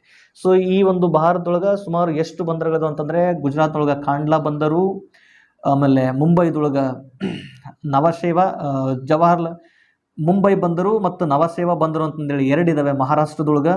ದೆನ್ ನೆಕ್ಸ್ಟು ಕರ್ನಾಟಕ, ಆಮೇಲೆ ಮರ್ಮಗೋವಾ ಬಂದರು ಅಂತ ಬರ್ತದೆ, ನವಮಂಗಳೂರು ಬಂದರು, ದೆನ್ ಕೊಚ್ಚಿನ್ ಬಂದರು. ಇವೇನಪ್ಪ ಅಂದರೆ ಪಶ್ಚಿಮ ಗಡಿ ಒಳಗೆ ಇರ್ತಕ್ಕಂಥದ್ದು. ದೆನ್ ನೆಕ್ಸ್ಟ್ ಇಲ್ಲಿ ಟುಟಿಕಾರಿನ್ ಬಂದರು ಮತ್ತು ತೂತುಕುಡಿ ಬಂದರು ಅಂತ ಬರ್ತದೆ, ಚೆನ್ನೈ ಬಂದರು, ಎನ್ನೂರ ಬಂದರು, ವಿಶಾಖಪಟ್ಟಣಂ, ಪಾರಾದೀಪ್, ಹಾಲ್ದಿಯಾ ಮತ್ತು ಕೋಲ್ಕತ್ತಾ ಬಂದರು ಅಂತಂದೇಳಿ. ಸೊ ಟೋಟಲ್ ಆಗಿ ಎಷ್ಟಪ್ಪ ಅಂತಂದರೆ 13 ಬಂದರುಗಳಿದ್ದಾವೆ. ಈ 13 ಬಂದರುಗಳ ಬಗ್ಗೆ ನಾನು ಅಲ್ಲಿ ಡಿಟೇಲ್ ಆಗಿ ಆ ವಿಡಿಯೋದೊಳಗೆ ಮಾಹಿತಿ ಕೊಟ್ಟಿದ್ದೀನಿ, ಅದನ್ನು ಗಮನಿಸೋದಕ್ಕೆ ಸಾಧ್ಯ ಆಗಬೇಕು. ಜೊತೆಗೆ ಭಾರತ ಸರ್ಕಾರ 2016ರಲ್ಲಿ ನೆನಪಿರಲಿ, ಈ 2016ರಲ್ಲಿ ಪ್ರಧಾನ ಬಂದರು, ಮಧ್ಯಮ ಬಂದರು ಮತ್ತು ಕಿರು ಬಂದರುಗಳನ್ನು ಅಭಿವೃದ್ಧಿ ಮಾಡಲಿಕ್ಕೋಸ್ಕರ, ಜೊತೆಗೆ ಅವುಗಳ ಹಿನ್ನಾಡುಗಳಿಂದ ಈ ಬಂದರುಗಳಿಗೆ ತಲುಪೋದಕ್ಕೆ ಉತ್ತಮವಾದಂತಹ ರಸ್ತೆಯನ್ನು ಅಭಿವೃದ್ಧಿ ಮಾಡಲಿಕ್ಕೆ, ಈ ಬಂದರುಗಳಲ್ಲಿ ಸರಕುಗಳನ್ನು ಸಂಗ್ರಹ ಮಾಡುವ ಮತ್ತು ಸುರಕ್ಷಣೆ ಮಾಡುವಂತಹ ಕೆಪಾಸಿಟಿಯನ್ನು ಹೆಚ್ಚು ಮಾಡಲಿಕ್ಕೆ, ಈ ಎಲ್ಲ ಉದ್ದೇಶನ ಇಟ್ಕೊಂಡು ಈ ಸಮುದ್ರ ಅಂದರೆ ಬಂದರುಗಳ ಜಾಲವನ್ನು ಅಭಿವೃದ್ಧಿ ಮಾಡಲಿಕ್ಕೆ 2016ರೊಳಗೆ ಸಾಗರಮಾಲಾ ಯೋಜನೆ ಅಂತ ಜಾರಿ ತೊಗೊಂಬಂದಾರೆ ನೆನಪಿರಲಿ. ಇದನ್ನು ಕೂಡ ಕೇಳ್ತಿರ್ತಾನೆ. ಸಾಗರಮಾಲಾ ಯೋಜನೆ ಇದು ಯಾವುದಕ್ಕೆ ಸಂಬಂಧಪಟ್ಟಿದೆ ಅಂತಂದರೆ ಬಂದರುಗಳು ಮತ್ತು ಬಂದರುಗಳನ್ನು ಸಂಪರ್ಕಿಸುವ ಹಿನ್ನಾಡು ಪ್ರದೇಶದ ವ್ಯಾಪ್ತಿಯನ್ನು ಅಥವಾ ರಸ್ತೆಗಳನ್ನು ಅಭಿವೃದ್ಧಿ ಮಾಡಲಿಕ್ಕೋಸ್ಕರ ಸರ್ಕಾರ ಜಾರಿ ತಂದಿರುವಂತಹ ಯೋಜನೆ ಸಾಗರಮಾಲಾ ಯೋಜನೆ. ಇಷ್ಟು ನೆನ್ಪಿಟ್ಕೊಡ್ರಿ. ಸೊ ಇಲ್ಲಿ ಅರಬ್ಬಿ ಸಮುದ್ರದ ರಾಣಿ ಅಂತಂದ್ರೆ ಯಾವುದನ್ನು ಕರಿತೇವೆ? ಕೊಚ್ಚಿನ್ ಬಂದರು ಅಂತಲೇ ಕರಿತಿರ್ತಕ್ಕಂಥದ್ದು. ಇಷ್ಟು ನೆನಪಿರಲಿ. ದೆನ್ ನೆಕ್ಸ್ಟು ಮುಂದಿನ ಪ್ರಶ್ನೆ, ಸಾಂಪ್ರದಾಯಿಕ ಶಕ್ತಿಯ ಮೂಲ ಇದಕ್ಕೆ ಒಂದು ಉದಾಹರಣೆ. ಸಾಂಪ್ರದಾಯಿಕ ಶಕ್ತಿಯ ಮೂಲ ಇದಕ್ಕೆ ಒಂದು ಉದಾಹರಣೆ. ಎ ಜೈವಿಕ ಅನಿಲ, ಬಿ ಸೌರಶಕ್ತಿ, ಸಿ ಉರುವಲು ಸುಡುವುದು, ಡಿ ಪವನಶಕ್ತಿ. Example of conventional source of energy: A biogas, B solar energy, C burning of firewood, D wind energy ಅಂತೇಳಿ. C wind, D wind energy. Yes ಆದ್ಮೇಲೆ ಇಲ್ಲೇನು ಕೇಳಿದನಪ್ಪ ಅಂತಂದರೆ ಸಾಂಪ್ರದಾಯಿಕ ಸಂಪನ್ಮೂಲ ಅಂತಂದ್ರೆ ಏನು ಅಂತ ಪ್ರಶ್ನೆ ಕೇಳಿದಾನೆ, ಅಥವಾ ಸಾಂಪ್ರದಾಯಿಕ ಸಂಪನ್ಮೂಲಕ್ಕೆ ಉದಾಹರಣೆ ಕೊಡ್ರಿ ಅಂತ ಹೇಳಿದಾನೆ. ಸಾಂಪ್ರದಾಯಿಕ ಸಂಪನ್ಮೂಲ ಅಥವಾ ಕನ್ವೆನ್ಷನಲ್ ಸೋರ್ಸ್ ಆಫ್ ಎನರ್ಜಿ ಅಂತಂದೇಳಿ, ಸಾಂಪ್ರದಾಯಿಕ ಶಕ್ತಿಯ ಅಥವಾ ಸಾಂಪ್ರದಾಯಿಕ ಶಕ್ತಿ ಸಂಪನ್ಮೂಲ. ಇಲ್ಲಿ ಸಾಂಪ್ರದಾಯಿಕ ಶಕ್ತಿ ಸಂಪನ್ಮೂಲ ಅಂದ್ರೇನು ಅಂತ ಬಂದಾಗ ನೆನಪಿರಲಿ ಫ್ರೆಂಡ್ಸ್, ಆ್ಯಕ್ಚುಲಿ ಸಾಂಪ್ರದಾಯಿಕ ಶಕ್ತಿ ಸಂಪನ್ಮೂಲ ಇದೇನಾಗಿರ್ತಪ್ಪ ಅಂದರೆ ಶಕ್ತಿಯ ಪ್ರಧಾನ ಮೂಲ ಮತ್ತು ಅತಿ ಹೆಚ್ಚಾಗಿ ಈ ಒಂದು ಶಕ್ತಿಯ ಉತ್ಪನ್ನ ಮತ್ತು ಶಕ್ತಿಯ ಮೂಲ ಬಳಕೆಯನ್ನಾಗಿ ಇದನ್ನು ನಾವು ಹೆಚ್ಚಾಗಿ ಬಳಕೆ ಮಾಡ್ಕೊಳ್ತೀವಿ. ಯಾವುದನ್ನು? ಸಾಂಪ್ರದಾಯಿಕ ಶಕ್ತಿಯ ಮೂಲ ಅಂತಂದರೆ. ಈ ಸಾಂಪ್ರದಾಯಿಕ ಶಕ್ತಿಯ ಮೂಲ ಅಂತ ಬಂದಾಗ ಈಗ ಯಾವ ವಸ್ತುಗಳನ್ನು ಮರುಬಳಕೆ ಮಾಡಿಕೊಳ್ಳುವಂತಹ ಸಾಧ್ಯತೆ ಇಲ್ಲದೇ ಇರುವಂತಹ ಮೂಲಗಳಿಂದ ಅವುಗಳನ್ನು ನಾವು ಬಳಕೆ ಮಾಡ್ಕೊಳ್ತಾ ಇರ್ತೀವೋ ಅವುಗಳನ್ನು ಸಾಂಪ್ರದಾಯಿಕ ಶಕ್ತಿಯ ಮೂಲ ಅಂತ ಕರಿತೇವೆ. ನೆನಪಿರಲಿ, ನವೀಕರಿಸಲಾಗದ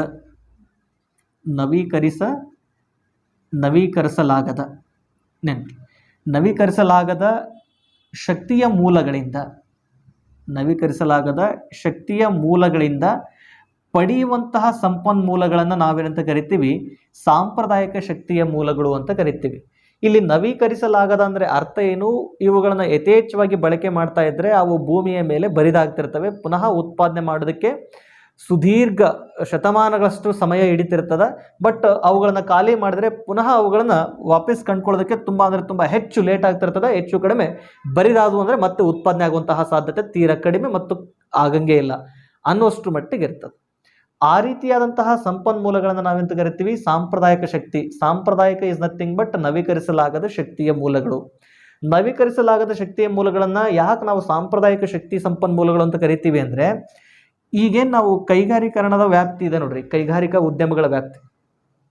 ಈ ಕೈಗಾರೀಕರಣದ ಅವಧಿ ಅಂತ ಏನು ಕರಿತೀವಿ ನೋಡ್ರಿ ನಾವು, ಈ ಒಂದು ಆಧುನಿಕ ಜಾಗತಿಕ ಇತಿಹಾಸದೊಳಗೆ ನಾವು ಈ ಕೈಗಾರೀಕರಣ ಯುಗ ಅಂತ ಬರ್ತದೆ.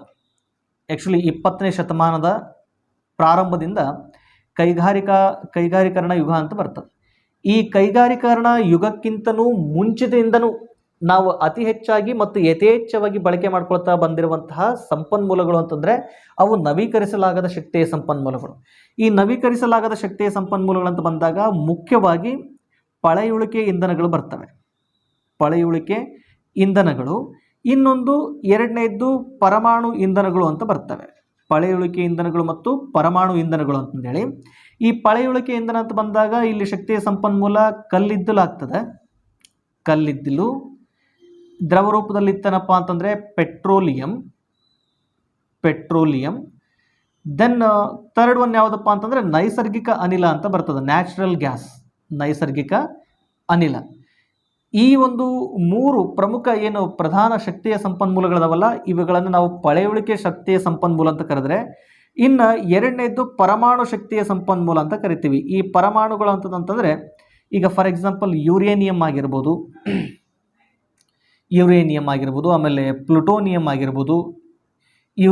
ಪ್ಲುಟೋನಿಯಂ ಇವುಗಳನ್ನು ನಾವೇನು ಮಾಡ್ತೀವಿ? ಶಕ್ತಿಯ ಸಂಪನ್ಮೂಲಗಳಾಗಿ ಬಳಕೆ ಮಾಡ್ಕೊಳ್ತೇವೆ. ಇವುಗಳನ್ನು ನಾವು ಅತಿ ಹೆಚ್ಚಾಗಿ ಬಳಕೆ ಮಾಡುವ ಪರಿಣಾಮ ಏನಾಗ್ತದೆ? ಇವುಗಳನ್ನು ಯಥೇಚ್ಛವಾಗಿ ನಾವು ನಿರಂತರವಾಗಿ ಬಳಕೆ ಮಾಡಿಕೊಳ್ಳುವ ಪರಿಣಾಮ ಇವುಗಳೇನಾಗ್ತವೆ? ಭೂಮಿಯ ಮೇಲೆ ಬರಿದಾಗುವ ಸಾಧ್ಯತೆ ಹೆಚ್ಚಿರ್ತದೆ. ಅಂದರೆ ಈ ಕೈಗಾರಿಕೀಕರಣ ಯುಗದ ಪೂರ್ವದಿಂದನೂ ಅಂದರೆ 20ನೇ ಶತಮಾನದ ಆರಂಭದ ಹಿಂದಿನಿಂದನೂ ಕೂಡ ನಾವು ಆಲ್ಮೋಸ್ಟ್ ಹೆಚ್ಚಾಗಿ ಬಳಕೆ ಮಾಡ್ಕೊಳ್ತಿರುವಂತಹ ಶಕ್ತಿಯ ಮೂಲಗಳಂದರೆ ಇವುಗಳನ್ನೇ. ಅದು ಎಸ್ಪೆಷಲಿ ಕಲ್ಲಿದ್ದಲು, ಪೆಟ್ರೋಲಿಯಂ ಇವುಗಳನ್ನ. ಈ ಒಂದು ನೈಸರ್ಗಿಕ ಅನಿಲನೂ ಕೂಡ ಏನಾಗಿರುತ್ತಪ್ಪ ಅಂದರೆ ಈ ಒಂದು ವ್ಯಾಪ್ತಿಯಿಂದಲೇ ತೆಗಿತಿರ್ತೇವೆ. ಈಗ ನಾವು ಪೆಟ್ರೋಲಿಯಂ ತೆಗೆಯುವಂತಹ ಸಂದರ್ಭದೊಳಗೆ ಇದೇ ಪೆಟ್ರೋಲಿಯಂ ಏನಾಗಿರ್ತದಪ್ಪ ಅಂದರೆ ದ್ರವ ರೂಪದೊಳಗಿದ್ರೆ ಆ ಪೆಟ್ರೋಲಿಯಂ ತೆಗೆಯುವಂತಹ ಸಂದರ್ಭದೊಳಗೆ ನೋಡ್ರಿ, ಇಲ್ಲಿ ಈ ಒಂದು ಅತ್ಯಂತ ಪ್ರಾಚೀನ ಈ ಪಳೆಯುಳಿಕೆ ಶಿಲೆಗಳಿರ್ತವೆ. ಈ ಪಳೆಯುಳಿಕೆ ಶಿಲೆ ಒಳಗೆ ಒಂದು ಕಡೆ ಏನಾಗಿರ್ತದೆ? ಪೆಟ್ರೋಲಿಯಂ ಅಂಶ ಇತ್ತಂದರೆ ಈ ಪೆಟ್ರೋಲಿಯಂ ಅಂಶದ ಅನಿಲನೂ ಕೂಡ ಇಲ್ಲಿ ಏನಾಗಿರ್ತದೆ? ಈ ಒಂದು ಶಿಲೆಗಳಲ್ಲಿ ಸಂಗ್ರಹಗೊಂಡಿರ್ತದೆ. ಈ ಅನಿಲ ಫಸ್ಟ್ ಹೊರಗೆ ಬರ್ತದೆ. ನಾವು ಪೆಟ್ರೋಲಿಯಂ ತೆಗಿಬೇಕಾದ್ರೆ ಪೆಟ್ರೋಲಿಯಂ ಬಾವಿಗಳಿಂದ ಫಸ್ಟ್ ಹೊರಗೆ ಬರುವಂತಹ ಅನಿಲ ದಟ್ ಈಸ್ ನ್ಯಾಚುರಲ್ ಗ್ಯಾಸ್. ಈ ನ್ಯಾಚುರಲ್ ಗ್ಯಾಸನ್ನು ಮತ್ತೆ ಒಂದು ಕಡೆ ಸಂಗ್ರಹ ಮಾಡಿ ಆನಂತರ ಪೆಟ್ರೋಲನ್ನು ಒಂದು ಕಡೆ ಸಂಗ್ರಹ ಮಾಡ್ತಿರ್ತಾರೆ, ನೆನಪಿರಲಿ. ಹೀಗಾಗಿ ನ್ಯಾಚುರಲ್ ಗ್ಯಾಸನ್ನು ಕೂಡ ನಾವೇನು ಕರಿತೀವಿ? ಪಳೆಯುಳಿಕೆ ಅನಿಲ ಅಂತ ಕರಿತೀವಿ. ನೆನಪಿರಲಿ, ಈ ಪಳೆಯುಳಿಕೆ ಅನಿಲ ಪೆಟ್ರೋಲಿಯಂ ತೆಗೆಯಕ್ಕಿಂತ ಮುಂಚೆ ಪೆಟ್ರೋಲಿಯಂನ ಮೇಲ್ಭಾಗದಲ್ಲಿ ಏನಾಗಿರ್ತದೆ? ಈ ನೈಸರ್ಗಿಕ ಅನಿಲ ಸಂಗ್ರಹ ಆಗಿರ್ತದೆ. ನೆನಪಿರಲಿ, ಎಲ್ಲೆಲ್ಲಿ ಪೆಟ್ರೋಲಿಯಂ ನಿಕ್ಷೇಪಗಳಿರ್ತಾವೋ ಅಲ್ಲೇ ಈ ಒಂದು ನೈಸರ್ಗಿಕ ಅನಿಲದ ನಿಕ್ಷೇಪಗಳು ಕೂಡ ಇರ್ತವೆ, ಅಲ್ಲೇ ಅವುಗಳನ್ನು ಪ್ರತ್ಯೇಕಿಸ್ತಿರ್ತಾನೆ. ಸೊ ಇವೆಲ್ಲ ಏನಪ್ಪ ಅಂತಂದರೆ ನೈಸರ್ಗಿಕ ಅಂದರೆ ಇವು ಅತಿ ಹೆಚ್ಚಾಗಿ ಬಳಕೆ ಮಾಡೋದ್ರಿಂದ ಪುನಃ ಅವುಗಳನ್ನು ಕಂಡುಕೊಳ್ಳೋದಕ್ಕೆ ಮತ್ತು ಪಡ್ಕೊಳ್ಳೋದಕ್ಕೆ ಸಾಧ್ಯ ಆಗಂಗಿಲ್ಲ. ಇವು ಕೈಗಾರಿಕೀಕರಣದ ಯುಗಕ್ಕಿಂತ ಮುಂಚಿತವಾಗಿಯೇ ಇವು ಬಳಕೆಯಲ್ಲಿದ್ದರಿಂದ ಇವುಗಳನ್ನು ನಾವು ಸಾಂಪ್ರದಾಯಿಕ ಶಕ್ತಿಯ ಮೂಲಗಳು ಅಂತ ಕರಿತಾ ಇದ್ವಿ. ಸಾಂಪ್ರದಾಯಿಕ ಶಕ್ತಿಯ ಮೂಲಗಳು ಅಂದರೆ ಇವು. ಸೊ ಒಂದು ನಾವಿಲ್ಲಿ ಸ್ಪಷ್ಟವಾಗಿ ನೆನಪಿಟ್ಕೋಬೇಕು, ಸಾಂಪ್ರದಾಯಿಕ ಶಕ್ತಿ ಮೂಲಗಳು is nothing but non renewable resources. Understand? Conventional resources is nothing but non renewable resources. For example coal, petroleum and natural gas, uranium and plutonium. Then next friends, ಅಸಾಂಪ್ರದಾಯಿಕ ಶಕ್ತಿಯ ಮೂಲಗಳು ಅಂತ ಬರ್ತದೆ. ಅಸಾಂಪ್ರದಾಯಿಕ ಶಕ್ತಿಯ ಮೂಲಗಳು ಅಂತ ಬರ್ತವೆ. Non conventional resources of energy ಅಂತಂದೇಳಿ, ಅಸಾಂಪ್ರದಾಯಿಕ ಶಕ್ತಿಯ ಮೂಲಗಳು ಅಂತಂದೇಳಿ. ಇಲ್ಲಿ ಅಸಾಂಪ್ರದಾಯಿಕ ಶಕ್ತಿಯ ಮೂಲಗಳು ಅಂತಂದರೆ ಇವು ನವೀಕರಿಸಲಾಗದ, ಇವು ನವೀಕರಿಸಬಹುದಾದ, ಅಂದರೆ ಆಲ್ಮೋಸ್ಟ್ ರಿನ್ಯೂವೇಬಲ್ ರಿಸೋರ್ಸಸ್ ಏನಾಗಿರ್ತವಪ್ಪ ಅಂದರೆ ನಾನ್ ಕನ್ವೆನ್ಷನಲ್ ರಿಸೋರ್ಸಸ್ ಆಗಿರ್ತವೆ. ಈಗ ರಿನ್ಯೂವೇಬಲ್ ರಿಸೋರ್ಸಸ್ ಅಂದರೆ ನವೀಕರಿಸಬಹುದಾದ ಮೂಲಗಳಿಂದ, ನವೀಕರಿಸಬಹುದಾದ ಮೂಲಗಳಿಂದ ನಾವೇನು ಶಕ್ತಿಯ ಸಂಪನ್ಮೂಲಗಳನ್ನು ಪಡ್ಕೊಳ್ತಿರ್ತೀವಿ, ಅವುಗಳೆಲ್ಲವನ್ನು ಅಸಾಂಪ್ರದಾಯಿಕ ಶಕ್ತಿಯ ಮೂಲಗಳು ಅಂತ ಕರಿತೀವಿ. ಅಂದರೆ ಇವುಗಳನ್ನು ಅಸಾಂಪ್ರದಾಯಿಕ ಅಂತ ಕರೆಯೋದಕ್ಕೆ ಕಾರಣ ಏನಂತಂದರೆ ಇವುಗಳನ್ನು ನಾವು ಇತ್ತೀಚಿನ ದಿನಮಾನಗಳಲ್ಲಿ ಹೆಚ್ಚಾಗಿ ಬಳಕೆ ಮಾಡಲಿಕ್ಕೆ ನಾವು ಕಾನ್ಸಂಟ್ರೇಟ್ ಮಾಡ್ತಾ ಇದ್ದೇವೆ. ಈಗ ಉದಾಹರಣೆ, ಕೈಗಾರಿಕೀಕರಣ ಯುಗದ ನಂತರದ ದಿನಮಾನಗಳಲ್ಲಿ, ಅಂದರೆ ಈ 20ನೇ ಶತಮಾನದ ಅಂತ್ಯದಲ್ಲಿ ಮತ್ತು 21ನೇ ಶತಮಾನದ ಪೂರ್ವ ಭಾಗಕ್ಕೆ ಗಮನಿಸಿದಾಗ ನಾವು ಇತ್ತೀಚಿನ ದಿನಮಾನಗಳಲ್ಲಿ ಈ ಸಂಪನ್ಮೂಲಗಳ ಕಡೆ ನಾವು ಹೆಚ್ಚು ಗಮನ ಕೊಡ್ತಾ ಇದ್ದೇವೆ. ಈಗ ಉದಾಹರಣೆ ಅಂತ ಬಂದಾಗ ಸೌರಶಕ್ತಿ ಆಗಿರ್ಬೋದು, ಸೌರಶಕ್ತಿ, ಪವನಶಕ್ತಿ, ದೆನ್ ನೆಕ್ಸ್ಟ್ ಜೈವಿಕ ಅನಿಲ, ದೆನ್ ನೆಕ್ಸ್ಟು ಉಬ್ಬರ ವಿಳಿತದ ಶಕ್ತಿ ಅಂತ ಬರ್ತದೆ. ಉಬ್ಬರ ವಿಳಿತ ಅಥವಾ ಟೈಡಲ್ ಪವರ್ ಅಂತ ಕರಿತೇವೆ. ದೆನ್ ನೆಕ್ಸ್ಟ್ ಭೂ ಉಷ್ಣೀಯ ಶಕ್ತಿ ಅಂತ ಬರ್ತದೆ. ಭೂ ಉಷ್ಣೀಯ ಶಕ್ತಿ, ಗೀಸರ್ ಎನರ್ಜಿ ಅಂತ ಕರಿತೇವೆ. ಈ ಒಂದು ಸಂಪನ್ಮೂಲಗಳೇನಪ್ಪ ಅಂತಂದರೆ ನವೀಕರಿಸಬಹುದಾದ ಸಂಪನ್ಮೂಲಗಳು. ನಮಗೆ ಇಷ್ಟು ಮಾತ್ರ ನಾವು ಪ್ರೈಮರಿ ಒಳಗೆ ಹೆಚ್ಚು ಗಮನಿಸಿರ್ತೀವಿ, ಸೌರಶಕ್ತಿ, ಪವನಶಕ್ತಿ, ಜೈವಿಕ ಅನಿಲ ಅಂತಂದೇಳಿ. ಬಟ್ ಇತ್ತೀಚಿನ ದಿನಮಾನಗಳಲ್ಲಿ ಉಬ್ಬರ ವಿಳಿತದ ಶಕ್ತಿ ಮತ್ತು ಭೂ ಉಷ್ಣೀಯ ಶಕ್ತಿಯನ್ನು ಕೂಡ ನಾವು ಹೆಚ್ಚು ಬಳಕೆ ಮಾಡ್ಕೊಳ್ತಾ ಇದ್ದೀವಿ. ಅದನ್ನು ಎನರ್ಜೆಟಿಕ್ ಆಗಿ ಅಂದರೆ ವಿದ್ಯುತ್ನ ಉತ್ಪಾದನೆಗಳಿಗೆ ಕೂಡ ಇವುಗಳನ್ನು ಹೆಚ್ಚಾಗಿ ಬಳಕೆ ಮಾಡ್ಕೊಳ್ತಾ ಇದ್ದೇವೆ. ಈಗ ಸೌರಶಕ್ತಿಯ ಮೂಲಕ ನಾವು ಸೋಲಾರನ್ನ ಹೆಚ್ಚು ಗಮನಿಸ್ತಾ ಇದ್ದೀವಿ. ಈವನ್ ಪವನಶಕ್ತಿನೂ ಕೂಡ ಅದು ನಮಗೆಲ್ಲರಿಗೂ ಗೊತ್ತಿರ್ತಕ್ಕಂಥದ್ದು. ಇಲ್ಲಿ ಮುಖ್ಯವಾಗಿರ್ತಕ್ಕಂಥದ್ದು ಜೈವಿಕ ಅನಿಲ. ನೋಡ್ರಿ, ನೈಸರ್ಗಿಕ ಅನಿಲಕ್ಕೂ ಜೈವಿಕ ಅನಿಲಕ್ಕೂ ವ್ಯತ್ಯಾಸ ಅದ. ಈ ಜೈವಿಕ ಅನಿಲದೊಳಗೆ ಹೆಚ್ಚು ಕಡಿಮೆ ಏನಪ್ಪ ಅಂತಂದರೆ ನಾವು ಈಗ ಕೃಷಿ ತ್ಯಾಜ್ಯ, ಅವುಗಳನ್ನು ದನದ ಸಗಣಿ ಇವುಗಳನ್ನು ಕೊಳಿಸೋದ್ರ ಮೂಲಕ ಏನು ನಾವು ತೆಗೆದುಕೊಳ್ತೀವಿ ನೋಡ್ರಿ ಭೂಮಿ ಮೇಲೆ, ಅದೇನಾಗಿರ್ತದೆ ಬಯೋಗ್ಯಾಸ್ ಆಗಿರ್ತದೆ. ಇದರೊಳಗೆ ಹೆಚ್ಚಾಗಿ ಏನಪ್ಪ ಅಂದರೆ ಮೀಥೇನ್ ಮತ್ತು ಈಥೇನ್ ಅಂಶ ಇರ್ತದೆ. ಇವನ್ ಇದರಲ್ಲಿನೂ ಇರ್ತದೆ, ಇಲ್ಲ ಅನ್ನೋಂಗಿಲ್ಲ.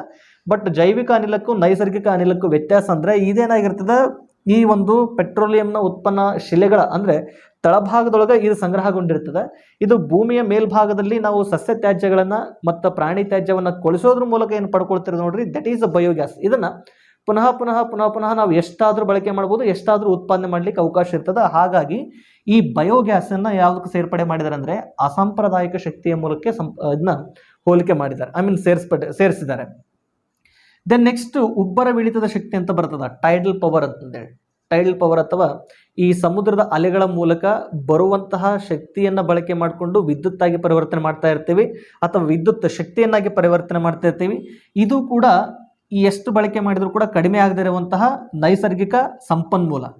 ಆ್ಯಕ್ಚುಲಿ ಈ ಉಬ್ಬರ ವಿಳಿತದ ಶಕ್ತಿ ಅಂತ ಬಂದಾಗ ಪ್ರೆಸೆಂಟ್ ಭಾರತದೊಳಗೆ ಈ ಉಬ್ಬರ ವಿಳಿತದ ಶಕ್ತಿಯನ್ನು ಅತಿ ಹೆಚ್ಚಾಗಿ ಬಳಕೆ ಮಾಡ್ಕೊಳ್ತಾ ಇರುವಂತಹ ಅಂದರೆ ಈ ಉಬ್ಬರ ವಿಳಿತದ ಮೂಲದಿಂದ ಅತಿ ಹೆಚ್ಚಾಗಿ ವಿದ್ಯುತ್ತನ್ನು ಉತ್ಪಾದನೆ ಮಾಡ್ತಾ ಇರುವಂತಹ ರಾಜ್ಯ ಅಂದರೆ ದಟ್ ಈಸ್ ಗುಜರಾತ್. ನೆನಪಲ್ಲಿ, ಗುಜರಾತ್ನ ವ್ಯಾಪ್ತಿಯೊಳಗೆ ಇದು ಹೆಚ್ಚಾಗಿ ಬಳಕೆಯಲ್ಲಿದೆ. ದೆನ್ ಭೂ ಉಷ್ಣೀಯ ಅಂತ ಬರ್ತದೆ, ಅಥವಾ ಗೀಸರ್ ಎನರ್ಜಿ ಅಂತಂದೇಳಿ. ಈ ಭೂ ಉಷ್ಣೀಯ ಅಂತಂದರೆ ಈಗ ಈ ಬಿಸಿ ನೀರಿನ ಬುಗ್ಗೆಗಳು ಬರ್ತಿರ್ತಾವೆ, ಗಮನಿಸಿರ್ಬೇಕು. ಬಿಸಿ ನೀರಿನ ಬುಗ್ಗೆಗಳು, ಈ ಬಿಸಿ ನೀರಿನ ಬುಗ್ಗೆಗಳ ಮೂಲಕ ಉತ್ಪತ್ತಿಯಾಗುವಂತಹ ಹಾವಿಯನ್ನು ಇಲ್ಲೇನು ಮಾಡ್ತಾರೆ, ವಿದ್ಯುತ್ ಶಕ್ತಿಯನ್ನಾಗಿ ಬಳಕೆ ಮಾಡಲಿಕ್ಕೆ ಇವುಗಳನ್ನ ಬಳಕೆ ಮಾಡ್ಕೊಳ್ತಾ ಇದ್ದಾರೆ. ಎಸ್ಪೆಷಲಿ ಈ ಭೂ ಉಷ್ಣೀಯ ಶಕ್ತಿ ಅಂತ ಬಂದಾಗ ಇಲ್ಲಿ ಮಣಿಕರಣ ಅಂತ ಬರ್ತದೆ. ಈ ಮಣಿಕರಣ ಅಂತದಂದರೆ ಇದು ಹಿಮಾಚಲ ಪ್ರದೇಶದೊಳಗೆ. ದೆನ್ ಪುಗಾ ಕಣಿವೆ ಅಂತ ಬರ್ತದೆ. ಪುಗಾ ಕಣಿವೆ ಇದು ಎಲ್ಲಿಪ್ಪ ಅಂತಂದರೆ ಈಗಿನ ಲಡಾಖ್ನ ವ್ಯಾಪ್ತಿ ಒಳಗೆ. ಮಣಿಕರಣ್ ಮತ್ತು ಪುಗಾ, ಈ ಮಣಿಕರಣ್ ಇದೇನಪ್ಪ ಅಂತಂದರೆ ಹಿಮಾಚಲ ಪ್ರದೇಶದೊಳಗಿರೋದು. ಈ ಪುಗಾ ಕಣಿವೆ ಎಲ್ಲಿದೆಪ್ಪ ಅಂತಂತಂದರೆ ದೆನ್ ನೆಕ್ಸ್ಟು ಲಡಾಖ್ನೊಳಗಿರ್ತಕ್ಕಂಥದ್ದು. ಈ ಭಾಗದೊಳಗೆ ಏನಾಗಿದೆ ಅಂದರೆ ಹೆಚ್ಚಾಗಿ ಈ ಭೂ ಉಷ್ಣೀಯ ಶಕ್ತಿಯಿಂದ ವಿದ್ಯುತ್ತನ್ನು ಉತ್ಪಾದನೆ ಮಾಡಲಿಕ್ಕೆ ಇವತ್ತು ಹೆಚ್ಚು ಪ್ರಯತ್ನ ಮಾಡ್ತಾ ಇದ್ದಾರೆ. ನೆನಪಿರಲಿ, ಇವುಗಳನ್ನು ಪ್ರಶ್ನೆ ಕೇಳ್ತಿರ್ತಾನೆ. ಮಣಿಕರಣ್ ಇದು ಭೂ ಉಷ್ಣೀಯ ಶಕ್ತಿಯ ವಿದ್ಯುತ್ ಕೇಂದ್ರ ಅಥವಾ ಭೂ ಉಷ್ಣೀಯ ಶಕ್ತಿಯ ಕೇಂದ್ರ ಆಗ್ಯದ, ಇದು ಯಾವ ರಾಜ್ಯದಲ್ಲಿದೆ ಅಂತ ಪ್ರಶ್ನೆ ಮಾಡ್ತಿರ್ತಾನೆ. ಅಥವಾ ಪುಗಾ ಕಣಿವೆಯಿಂದ ನಾವು ಯಾವ ವಿಧದ ಮೂಲಕ ಶಕ್ತಿಯನ್ನು ಉತ್ಪಾದನೆ ಮಾಡ್ತಾ ಇರ್ತೀವಿ ಅಂತ ಪ್ರಶ್ನೆ ಮಾಡ್ತಿರ್ತಾನೆ.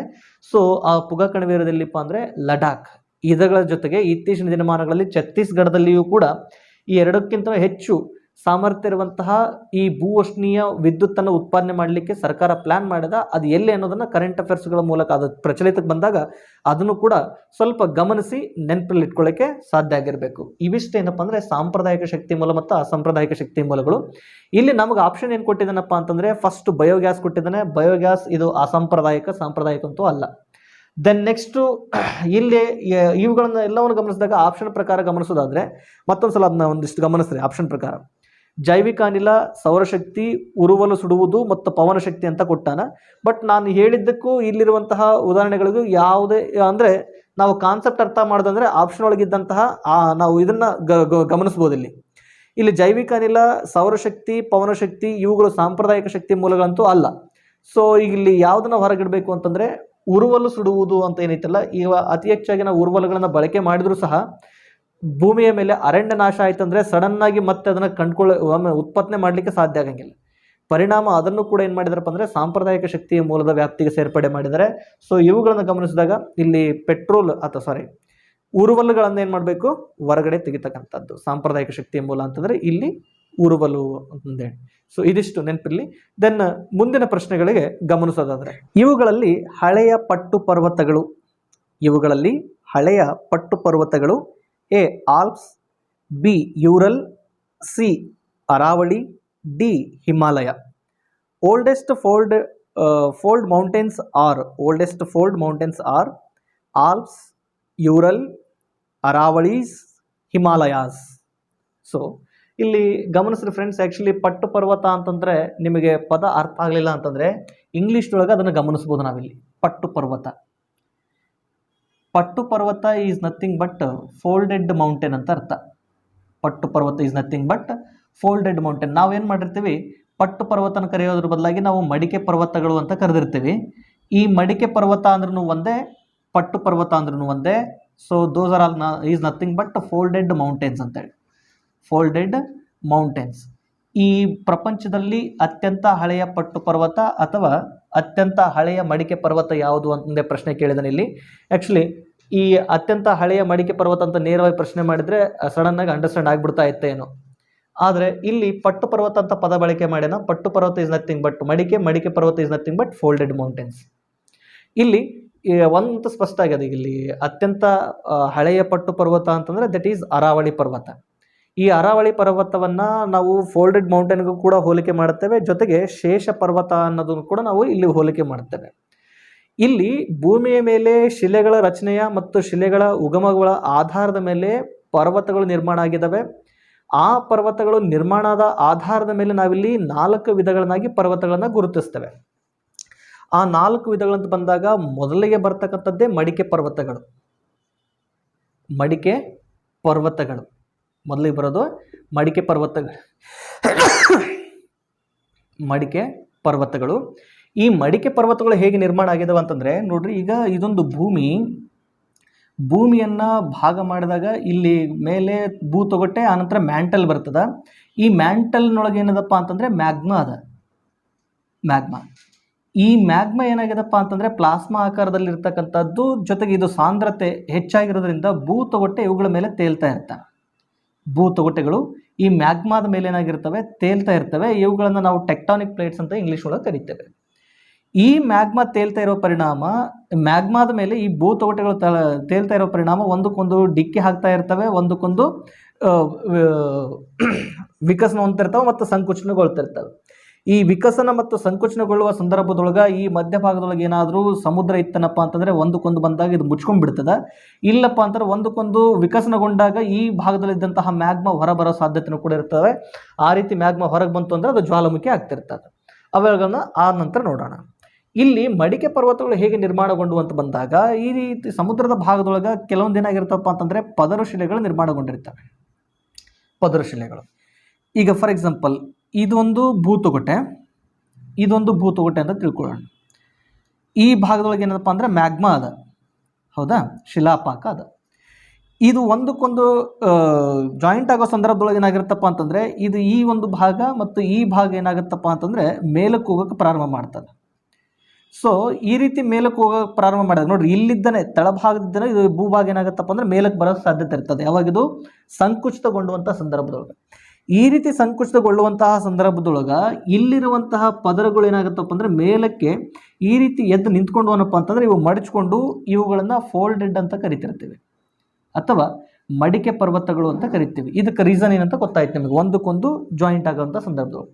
ಈ ರೀತಿ ಜಾಯಿಂಟ್ ಆಗಬೇಕಾದ್ರೆ ಈ ಒಂದು ಪರ್ವತದ ಈ ಭೂಮಿಯ ಮೇಲಿದ್ದಂತಹ ಭೂಭಾಗ ಏನಾಯ್ತಪ್ಪ ಅಂದರೆ ಮೇಲಕ್ಕೆ ಬಂತು. ಈ ಒಂದು ಭೂಭಾಗ ಆಲ್ಮೋಸ್ಟ್ ಎಂತಹದ್ದಿರ್ತದಪ್ಪ ಅಂತಂದರೆ ಪದರ ಶಿಲೆಗಳಿಂದ ನಿರ್ಮಾಣಗೊಂಡಿರುವಂತಹ ಭೂಭಾಗ ಆಗಿರ್ತದೆ. ಸೆಡಿಮೆಂಟರಿ ರಾಕ್ಸ್ ಅಂತ ಕರಿತೇವೆ. ಈ ಪದರ ಶಿಲೆಗಳು ಒಂದಕ್ಕೊಂದು ತಾಗೋದ್ರ ಪರಿಣಾಮ ಏನಾಗುತ್ತೆ, ಈ ರೀತಿಯಾಗಿ ಬಂದ್ಕೊಂಡು ಬಿಡ್ತವೆ. ಎಲ್ಲಿ ಈ ರೀತಿಯಾದಂತಹ ಎರಡೂ ಭೂತೊಗಟೆ ಒಂದಕ್ಕೊಂದು ಸಂಧಿಸುವ ಸಾಧ್ಯತೆ ಇರ್ತದೋ, ಎರಡೂ ಬಂದು ಸೇರ್ಕೊಳ್ಳೋ ಸಾಧ್ಯತೆ ಇರ್ತದೋ, ಇಲ್ಲೇನಾಗ್ತದೆ ಎರಡೂ ಪದರಗಳು ಒಂದರೆ ಗಟ್ಟಿಯಾಗುವ ಪರಿಣಾಮ ಈ ಭಾಗದ ಮೂಲಕ ಯಾವಾಗಲೂ ಜ್ವಾಲಾಮುಖಿ ಹೊರಬರೋಕ್ಕೆ ಸಾಧ್ಯನೇ ಇಲ್ಲ. ನೆನಪಿರಿ, ಎಲ್ಲಿ ಮಡಿಕೆ ಪರ್ವತಗಳು ಒಂದಕ್ಕೊಂದು ಮಡ್ಚ್ಕೊಂಡು ನಿಂತ್ಕೊಳ್ಳೋಕೆ ಸಾಧ್ಯ ಇರ್ತದೋ, ಎರಡು ಒಂದಕ್ಕೊಂದು ಜಾಯಿಂಟ್ ಆಗಿಬಿಡ್ತಾವೋ, ಈ ಭಾಗದೊಳಗೆ ಈ ಒಂದು ಶಿಲಾಪಾಕ ಹೊರಗೆ ಬರೋದಕ್ಕೆ ಸಾಧ್ಯ ಇಲ್ಲ. ಹೊರಗೆ ಬಂದಾಗ ಲಾವಾರಸ ಆಗ್ತಿರ್ತದೆ. ಈ ಒಂದು ಲಾವಾರಸ ಎಲ್ಲಿ ಹೊರಬರೋಕ್ಕೆ ಸಾಧ್ಯ ಇಲ್ವೋ ಅಲ್ಲಿ ಜ್ವಾಲಾಮುಖಿಗಳು ಸಂಭವಿಸಂಗಿಲ್ಲ. ಇದಕ್ಕೆ ಸ್ಪಷ್ಟ ಉದಾಹರಣೆ ಅಂತ ಬಂದಾಗ, ಬಟ್ ಈ ರೀತಿ ಸಂಧಿಸುವ ಸಂದರ್ಭದೊಳಗೆ ಒಂದೇನಾಗ್ತಿರ್ತದೆ, ಮೇಲೆ ಹೋಗ್ತಿರ್ತದೆ, ಒಂದು ಕೆಳ ಬರುವಂಥ ಸಾಧ್ಯತೆ ಇದ್ದಾಗ ಇಲ್ಲಿ ಹೆಚ್ಚು ಭೂಕಂಪಗಳು ಆಗುವ ಸಾಧ್ಯತೆ ಇರ್ತದೆ. ಈ ರೀತಿಯಾದಂತಹ ಪರ್ವತಗಳು ಅಂತಂದರೆ ಈಗ ಪ್ರೆಸೆಂಟ್ ಇಡೀ ಪ್ರಪಂಚದಲ್ಲಿಯೇ ಮೋಸ್ಟ್ ಯಂಗೆಸ್ಟ್ ಫೋಲ್ಡೆಡ್ ಮೌಂಟೇನ್ ಅಂತಂದರೆ ದಟ್ ಈಸ್ ಹಿಮಾಲಯಸ್ ರೇಂಜಸ್. ಈ ಹಿಮಾಲಯ ರೇಂಜಲ್ಲಿ ಜ್ವಾಲಾಮುಖಿಗಳು ಸಂಭವಿಸೋದು ತೀರಾ ಕಡಿಮೆ. ಹೆಚ್ಚು ಕಡಿಮೆ ಜ್ವಾಲಾಮುಖಿಗಳು ಆಗಂಗೇ ಇಲ್ಲ, ಆದರೆ ಹೆಚ್ಚು ಭೂಕಂಪ ಆಗೋ ಸಾಧ್ಯತೆ ಇರ್ತದೆ ನೆನಪಲ್ಲಿ. ಓಕೆ, ಈ ನಾಳೆ ನಿಮಗೆ ಪ್ರಶ್ನೆ ಕೇಳ್ತಿರ್ತಾರೆ, ಈ ಹಿಮಾಲಯ ಪರ್ವತಗಳಲ್ಲಿ ಜ್ವಾಲಾಮುಖಿ ಸಂಭವಿಸದಾಗೆ ಇರೋದಕ್ಕೆ ಕಾರಣ ಏನು, ಕೆಳಗಿನ ಹೇಳಿಕೆಗಳ ಮೂಲಕ ದೃಢೀಕರಿಸಿ ಅಂತ ಹೇಳ್ತಿರ್ತಾರೆ. ಇಲ್ಲಿ ದೃಢೀಕರಿಸೋದಂದ್ರೆ ಅರ್ಥ ಏನು, ಎರಡೂ ಫೋಲ್ಡೆಡ್ ಮೌಂಟೇನ್ಗಳು ಏನಾಗುತ್ತವೆ ಭೂಮಿಯ ಮೇಲ್ಪದರಕ್ಕೆ ಹೆಚ್ಚಾಗಿ ಚಾಚ್ಕೊಳ್ಳೋದ್ರಿಂದ ಇಲ್ಲೇನಾಗುತ್ತೆ ಇವುಗಳ ಅಂತರ ಜಾಸ್ತಿ ಆಗ್ತಿರ್ತದೆ. ಹೀಗಾಗಿ ಜ್ವಾಲಾಮುಖಿ ಹೊರಬರೋಕ್ಕೆ ಸಾಧ್ಯ ಇರೋಂಗಿಲ್ಲ. ಇದಕ್ಕೆ ಸ್ಪಷ್ಟ ಉದಾಹರಣೆ ಅಂತಂದರೆ ಫಾರ್ ಎಕ್ಸಾಂಪಲ್ ಫೋಲ್ಡೆಡ್ ಮೌಂಟೇನ್ ಒಳಗೆ ಹಿಮಾಲಯ ಪರ್ವತ, ಅದನ್ನು ನಾವು ಯುವ ಪಟ್ಟು ಪರ್ವತ ಅಂತ ಕರಿತೀವಿ. ಸೊ ಈಗ ಮಡಿಕೆ ಪರ್ವತಗಳು ಹೆಂಗೆ ನಿರ್ಮಾಣಗೊಂಡವು ಅನ್ನೋದು ಗೊತ್ತಾಯ್ತು. ಈಗ ಈ ಮಡಿಕೆ ಪರ್ವತಗಳಲ್ಲಿ ಆಲ್ಮೋಸ್ಟ್ ಏನಿರುತ್ತಪ್ಪ ಅಂತಂದರೆ ಪದರಶಿಲೆ ಇರ್ತಕ್ಕಂಥದ್ದು ಇಲ್ಲಿ ನಾವು ಹೆಚ್ಚು ಗಮನಿಸ್ತಕ್ಕಂಥದ್ದು. ಈ ಪದರಶಿಲೆಗಳು ಒಂದಕ್ಕೊಂದು ತಾಗುವಿಕೆ ಪರಿಣಾಮ ಮೇಲೆ ಕೆಳಗೆ ಹೋಗುವ ಸಂದರ್ಭದೊಳಗೆ ಭೂಮಿ ಕಂಪನ ಆಗ್ತಿರ್ತದೆ, ಭೂಕಂಪನ ಆಗೋ ಸಾಧ್ಯತೆ ಇರ್ತದೆ. ಹೀಗಾಗಿ ಹಿಮಾಲಯದ ಪರ್ವತ ಶ್ರೇಣಿಯ ವ್ಯಾಪ್ತಿಯೊಳಗೆ ಬರುವಂತಹ ಆಲ್ಮೋಸ್ಟ್ ರಾಜ್ಯಗಳಲ್ಲಿ ಭೂಕಂಪನದ ಅಪಾಯ ಸ್ವಾಭಾವಿಕವಾಗಿ ಸಂಭವಿಸ್ತಿರ್ತದೆ. ಇದು ನೆನಪಿರಲಿ. That's because of sedimentary rocks, ಪದರಶಿಲೆಗಳಲ್ಲಿ ಸಂಚಯನಗೊಂಡಿರುವ ಪರಿಣಾಮ. ದೆನ್ ನೆಕ್ಸ್ಟು ಈ ಮಡಿಕೆ ಪರ್ವತಗಳಿಗೆ ಉದಾಹರಣೆ ಅಂತ ಬಂದಾಗ ಮುಖ್ಯವಾಗಿ ನೆನಪಿಟ್ಕೊಳ್ರಿ. ಈಗ ಹಿಮಾಲಯ ಪರ್ವತ ಶ್ರೇಣಿಗಳಾಗಿರ್ಬೋದು, ದೆನ್ ಆಲ್ಪ್ಸ್ ಪರ್ವತ ಶ್ರೇಣಿಗಳು ಉತ್ತರ ಅಮೇರಿಕಾ, ದೆನ್ ನೆಕ್ಸ್ಟು ಆ್ಯಂಡೀಸ್ ಪರ್ವತ ಶ್ರೇಣಿಗಳು ದಕ್ಷಿಣ ಅಮೇರಿಕಾ, ಆಲ್ಪ್ಸ್ ಪರ್ವತ ಶ್ರೇಣಿಗಳು, ಹಿಮಾಲಯ ಪರ್ವತ ಶ್ರೇಣಿಗಳು, ಆ್ಯಂಡೀಸ್ ಪರ್ವತ ಶ್ರೇಣಿಗಳು, ದೆನ್ ಮುಖ್ಯವಾಗಿ ಅರಾವಳಿ ಪರ್ವತ ಶ್ರೇಣಿಗಳು. ಆ್ಯಕ್ಚುಲಿ ಈಗ ಇವೇನಾಗ್ಯಾವಪ್ಪ ಅಂತಂದರೆ ಫೋಲ್ಡೆಡ್ ಆಗೋದನ್ನು ನಿಲ್ಲಿಸ್ಬಿಟ್ಟಾವು. ಫೋಲ್ಡ್ ಆಗೋದು ನಿಲ್ಲಿಸ್ಬಿಟ್ಟಾವ ಅಂತಂದ್ರೆ ಕಾರಣ ಏನು, ಈಗ ಆಲ್ರೆಡಿ ಈ ಒಂದು ಚಟುವಟಿಕೆ ನಡೆದು ಆಲ್ಮೋಸ್ಟ್ ಬಹಳ ದಿನಗಳು ಮುಗಿದೋಗ್ಯಾವ. ಬಟ್ ಇಲ್ಲೇನಾಗಿರುತ್ತಪ್ಪ ಅಂದರೆ ಶಿಲೆಗಳು ತೀರಾ ಮೃದುವಾಗಿರೋ ಪರಿಣಾಮ ಅದೇನಾಗ್ತಿರುತ್ತಪ್ಪ ಅಂದರೆ ಅದು ಅವಾಗಿಷ್ಟು ಏನಾಗ್ತಿರ್ತದೆ, ಈ ಶಿಲೆ ಕಳಚ್ಕೊಳ್ಳೋದಕ್ಕೆ ನಾಶ ಹೊಂದುವಂತಹ ಸಂದರ್ಭದೊಳಗೆ ಇರ್ತದೆ.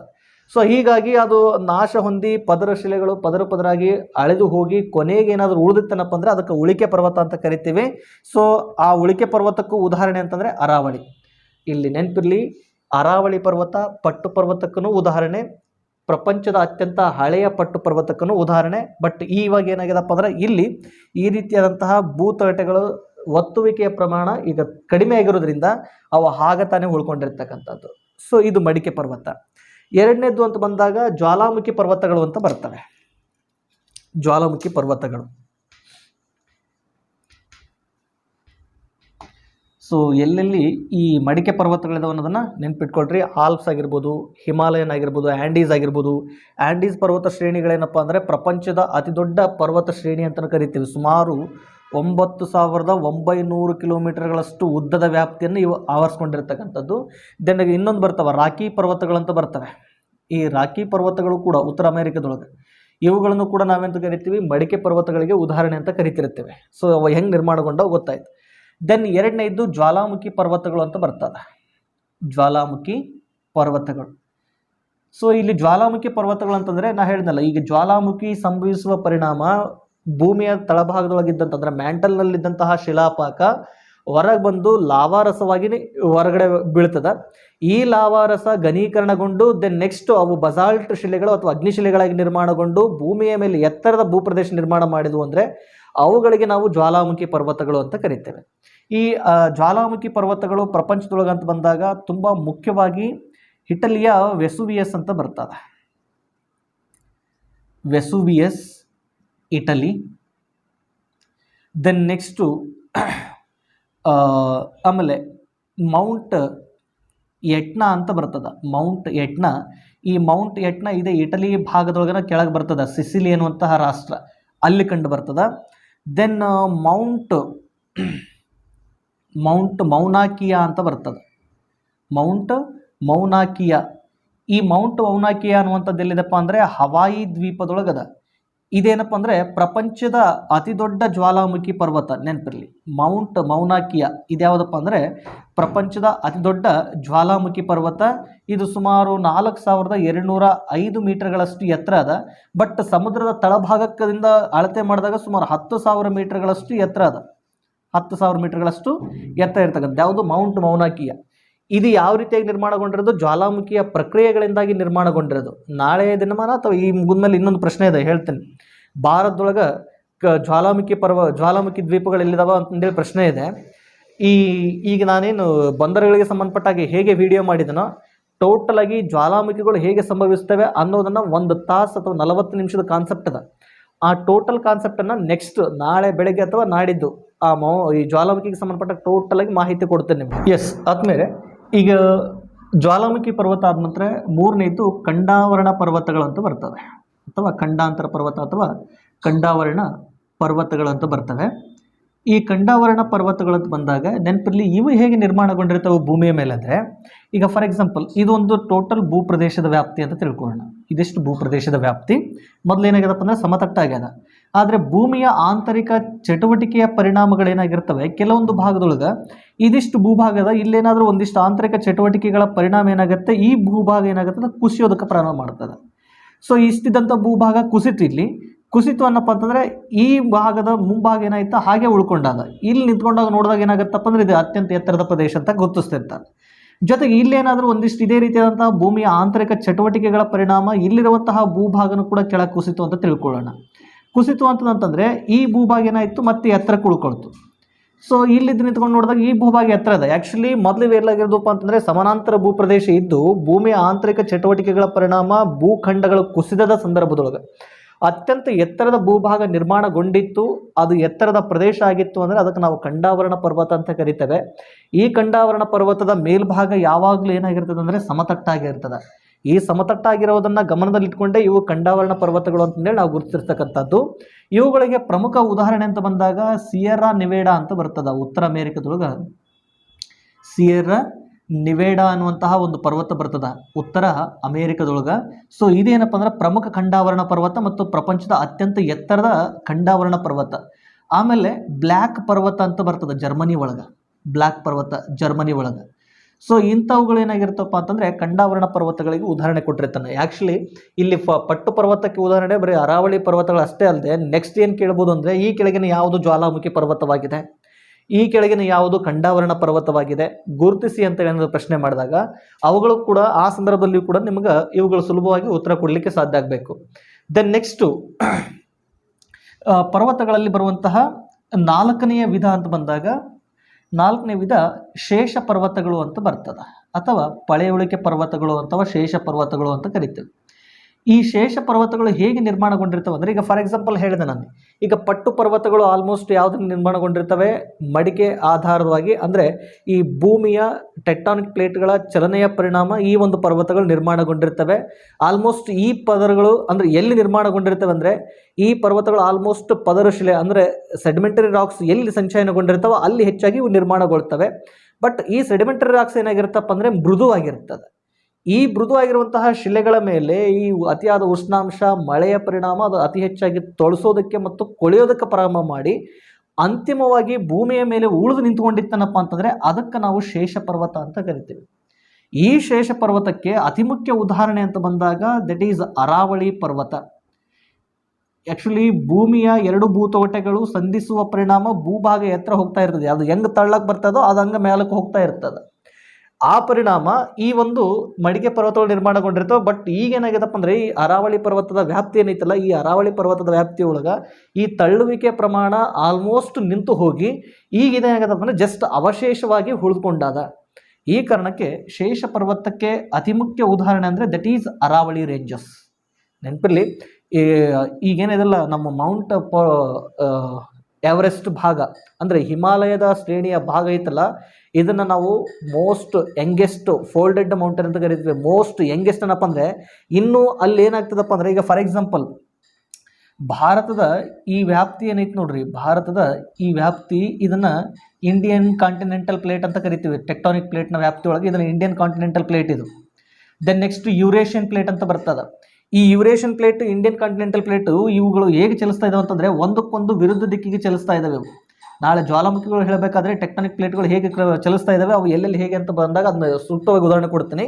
ಇಲ್ಲಿ ಜಸ್ಟ್ ಗಮನಿಸ್ರಿ, ಈ Eurasian plate and Indian sub continental plate ಒಂದಕ್ಕೊಂದು ವಿರುದ್ಧ ದಿಕ್ಕಿಗೆ ಕ್ರಮಿಸ್ತಾ ಇರುವಂಥ ಪರಿಣಾಮ ಈ ಭೂಭಾಗದೊಳಗೆ ಒಳಗಿದ್ದಂತಹ ಸೆಡಿಮೆಂಟರಿ ರಾಕ್ಸ್ಗಳು ಏನಾಗ್ತಾ ಇದ್ದಾವೆ, ಫೋಲ್ಡ್ ಆಗಿ ಮೌಂಟೇನ್ಗಳಾಗಿ ನಿರ್ಮಾಣಗೊಳ್ತಾ ಇದ್ದಾವೆ. ಇದು ಇತ್ತೀಚಿನ ದಿನಮಾನಗಳಲ್ಲಿ ಹೆಚ್ಚು ಕಾರ್ಯಗಳಲ್ಲಿ ಚಲತೆಯಲ್ಲಿರೋದ್ರಿಂದ ಈ ಭಾಗದೊಳಗೆ ಹೆಚ್ಚು ಭೂಕಂಪಗಳಾಗೋ ಸಾಧ್ಯತೆ ಇರ್ತದೆ. ಬಟ್ ಜ್ವಾಲಾಮುಖಿಗಳಾಗೋ ಸಾಧ್ಯತೆ ತೀರಾ ಕಡಿಮೆ. ಹೀಗಾಗಿ ಮೌಂಟ್ ಎವರೆಸ್ಟ್ ಪರ್ವತ ಈ ರೀತಿ ಇನ್ನೂ ಚಲಿಸ್ತಾ ಇರೋದ್ರಿಂದ ಅದು ಇನ್ನೂ ಎತ್ತರಕ್ಕೆ ಬೆಳೆಯುವಂತಹ ಸಾಧ್ಯತೆ ಜಾಸ್ತಿ ಇರ್ತದೆ. ಆ್ಯಕ್ಚುಲಿ ಮೌಂಟ್ ಎವರೆಸ್ಟನ್ನು ಮೊದಲ ಬಾರಿಗೆ ಅಳತೆ ಮಾಡಿದ್ದಾವಾಗಂದರೆ 1852 ಮೊದಲ ಬಾರಿಗೆ ಅದನ್ನ ಎತ್ತರವನ್ನು ಅಳತೆ ಮಾಡಿದ್ದು. ಆವಾಗ ಅಳದರ ಪರಿಣಾಮ ಏನಾಗಿತ್ತಪ್ಪ ಅಂತಂತಂದರೆ, ಈಗೇನೈತೆ ನೋಡ್ರಿ 8848.86 ಅಂತೇಳಿ ಲಾಸ್ಟ್ 2020 ಚೀನಾದವರು ಅಳತೆ ಮಾಡಿರೋ ಪ್ರಕಾರ 86 ಸೆಂಟಿಮೀಟರ್ನಷ್ಟು 86 ಮೀಟರ್ನಷ್ಟು ಮತ್ತೆ ಎತ್ತರಕ್ಕೆ ಬೆಳೆದದ ಅಂತಂದೇಳಿ ನಾವು ಕರಿತೀವಿ.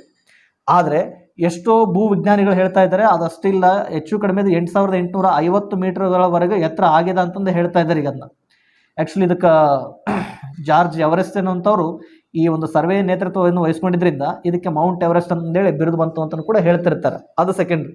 ಸೊ ಈ ಮಡಿಕೆ ಪರ್ವತಗಳ ತಳ್ಳುವಿಕೆ ಪರಿಣಾಮ ಅದು ಇನ್ನೂ ಹೆಚ್ಚೆಚ್ಚಾಗಿ ಬೆಳೀತಾ ಇದೆ ಅಂತಂದರೆ, ಈ ಯಂಗೆಸ್ಟ್ ಫೋಲ್ಡೆಡ್ ಮೌಂಟೇನ್ ಆಗಿರೋದ್ರಿಂದ ಹಿಮಾಲಯ ರೇಂಜಸ್, ಮೌಂಟ್ ಎವರೆಸ್ಟ್ ಇನ್ನೂ ಕೂಡ ಎತ್ತರಕ್ಕೆ ಬೆಳೆಯುವಂಥ ಸಾಧ್ಯತೆ ಹೆಚ್ಚಿರ್ತದೆ.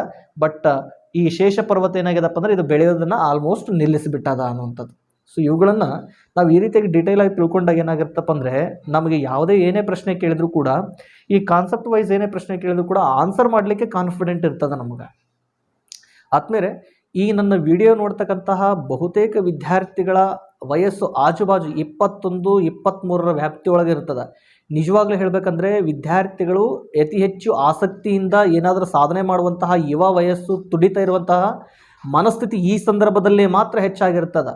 ಆ ಕಾರಣಕ್ಕೆ ಹೇಳ್ತಾ ಇದ್ದೀನಿ ನಿಮಗೆ, ಈ ಸಣ್ಣ ವಯಸ್ಸು ಮತ್ತು ಈ ತುಡಿತದ ವಯಸ್ಸು ಇರುವ ಸಂದರ್ಭದೊಳಗೆ ಹೆಚ್ಚಾಗಿ ತಿಳ್ಕೊಂಡು ಓದಿಕೊಂಡು ಅರ್ಥೈಸ್ಕೊಳ್ಳಿಕ್ಕೆ ಸಾಧ್ಯ ಆಗಿರಬೇಕು. ನಾಳೆ ನೀವೇನಾದರೂ ಆಫ್ಟರ್ 25 ಇಯರ್ಸ್ ದಾಟ್ಕೊಂತ ಹೋದ್ರಿ ಅಂತಂದರೆ ಪ್ರೆಷರ್ ಬರ್ತದೆ, ನನಗಿನ್ನೂ ಜಾಬ್ ಆಗಿಲ್ಲ ಹಾಗೆ ಹೀಗೆ ಅಂತಂದೇಳಿ.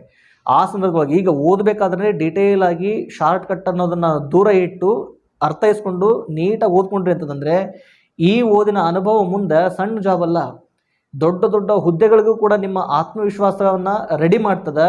ಆ ದೊಡ್ಡ ಹುದ್ದೆಗಳನ್ನು ದೃಷ್ಟಿಕೋನದಲ್ಲಿ ಇಟ್ಕೊಂಡು ಅಭ್ಯಾಸ ಮಾಡ್ತಾ ಇದ್ದರೆ ಸಣ್ಣ ಜಾಬ್ಗಳೆಲ್ಲ ಏನಾಗಿರ್ತವೆ, ನಿಮ್ಮ ಜೇಬ್ನೊಳಗೆ ಬಂದು ಸೇರ್ಕೊಳ್ತಾ ಇರ್ತವೆ.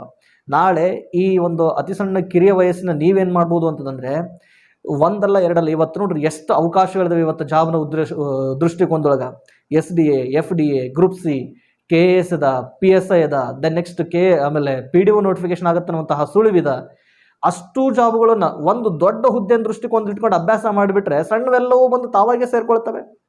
ಅವಾಗ ಹೋಗಿ ನಿಮ್ಮ ಅಪ್ಪನ ಮುಂದೆ ನೀವೇ ಆಪ್ಷನ್ ಇಡ್ಬೋದು, ನೋಡಪ್ಪ ಇಷ್ಟು ಜಾಬ್ಗಳದ ನನ್ನ ಜೇಬಲ್ ಅದಾವ, ಯಾವುದಕ್ಕೆ ಹೋಗ್ಲಿ ನೀನು ಆಪ್ಷನ್ ಕೊಡು ಅಂತೇಳಿ ಅವನಿಗೆ ಕೊಡಬೇಕು. ಆ ಒಂದು ಸಾಮರ್ಥ್ಯ ಬರಬೇಕಾಗಿತ್ತಂದ್ರೆ ಯಾವಾಗ ಓದುವ ವಯಸ್ಸು ಮತ್ತು ಓದುವ ತುಡಿತ ಇರ್ತದಲ್ಲ ಆ ಸಂದರ್ಭದಲ್ಲೇ ಹೆಚ್ಚು ಓದೋದಕ್ಕೆ ಸಾಧ್ಯ ಆಗಿರಬೇಕು ಫ್ರೆಂಡ್ಸ್.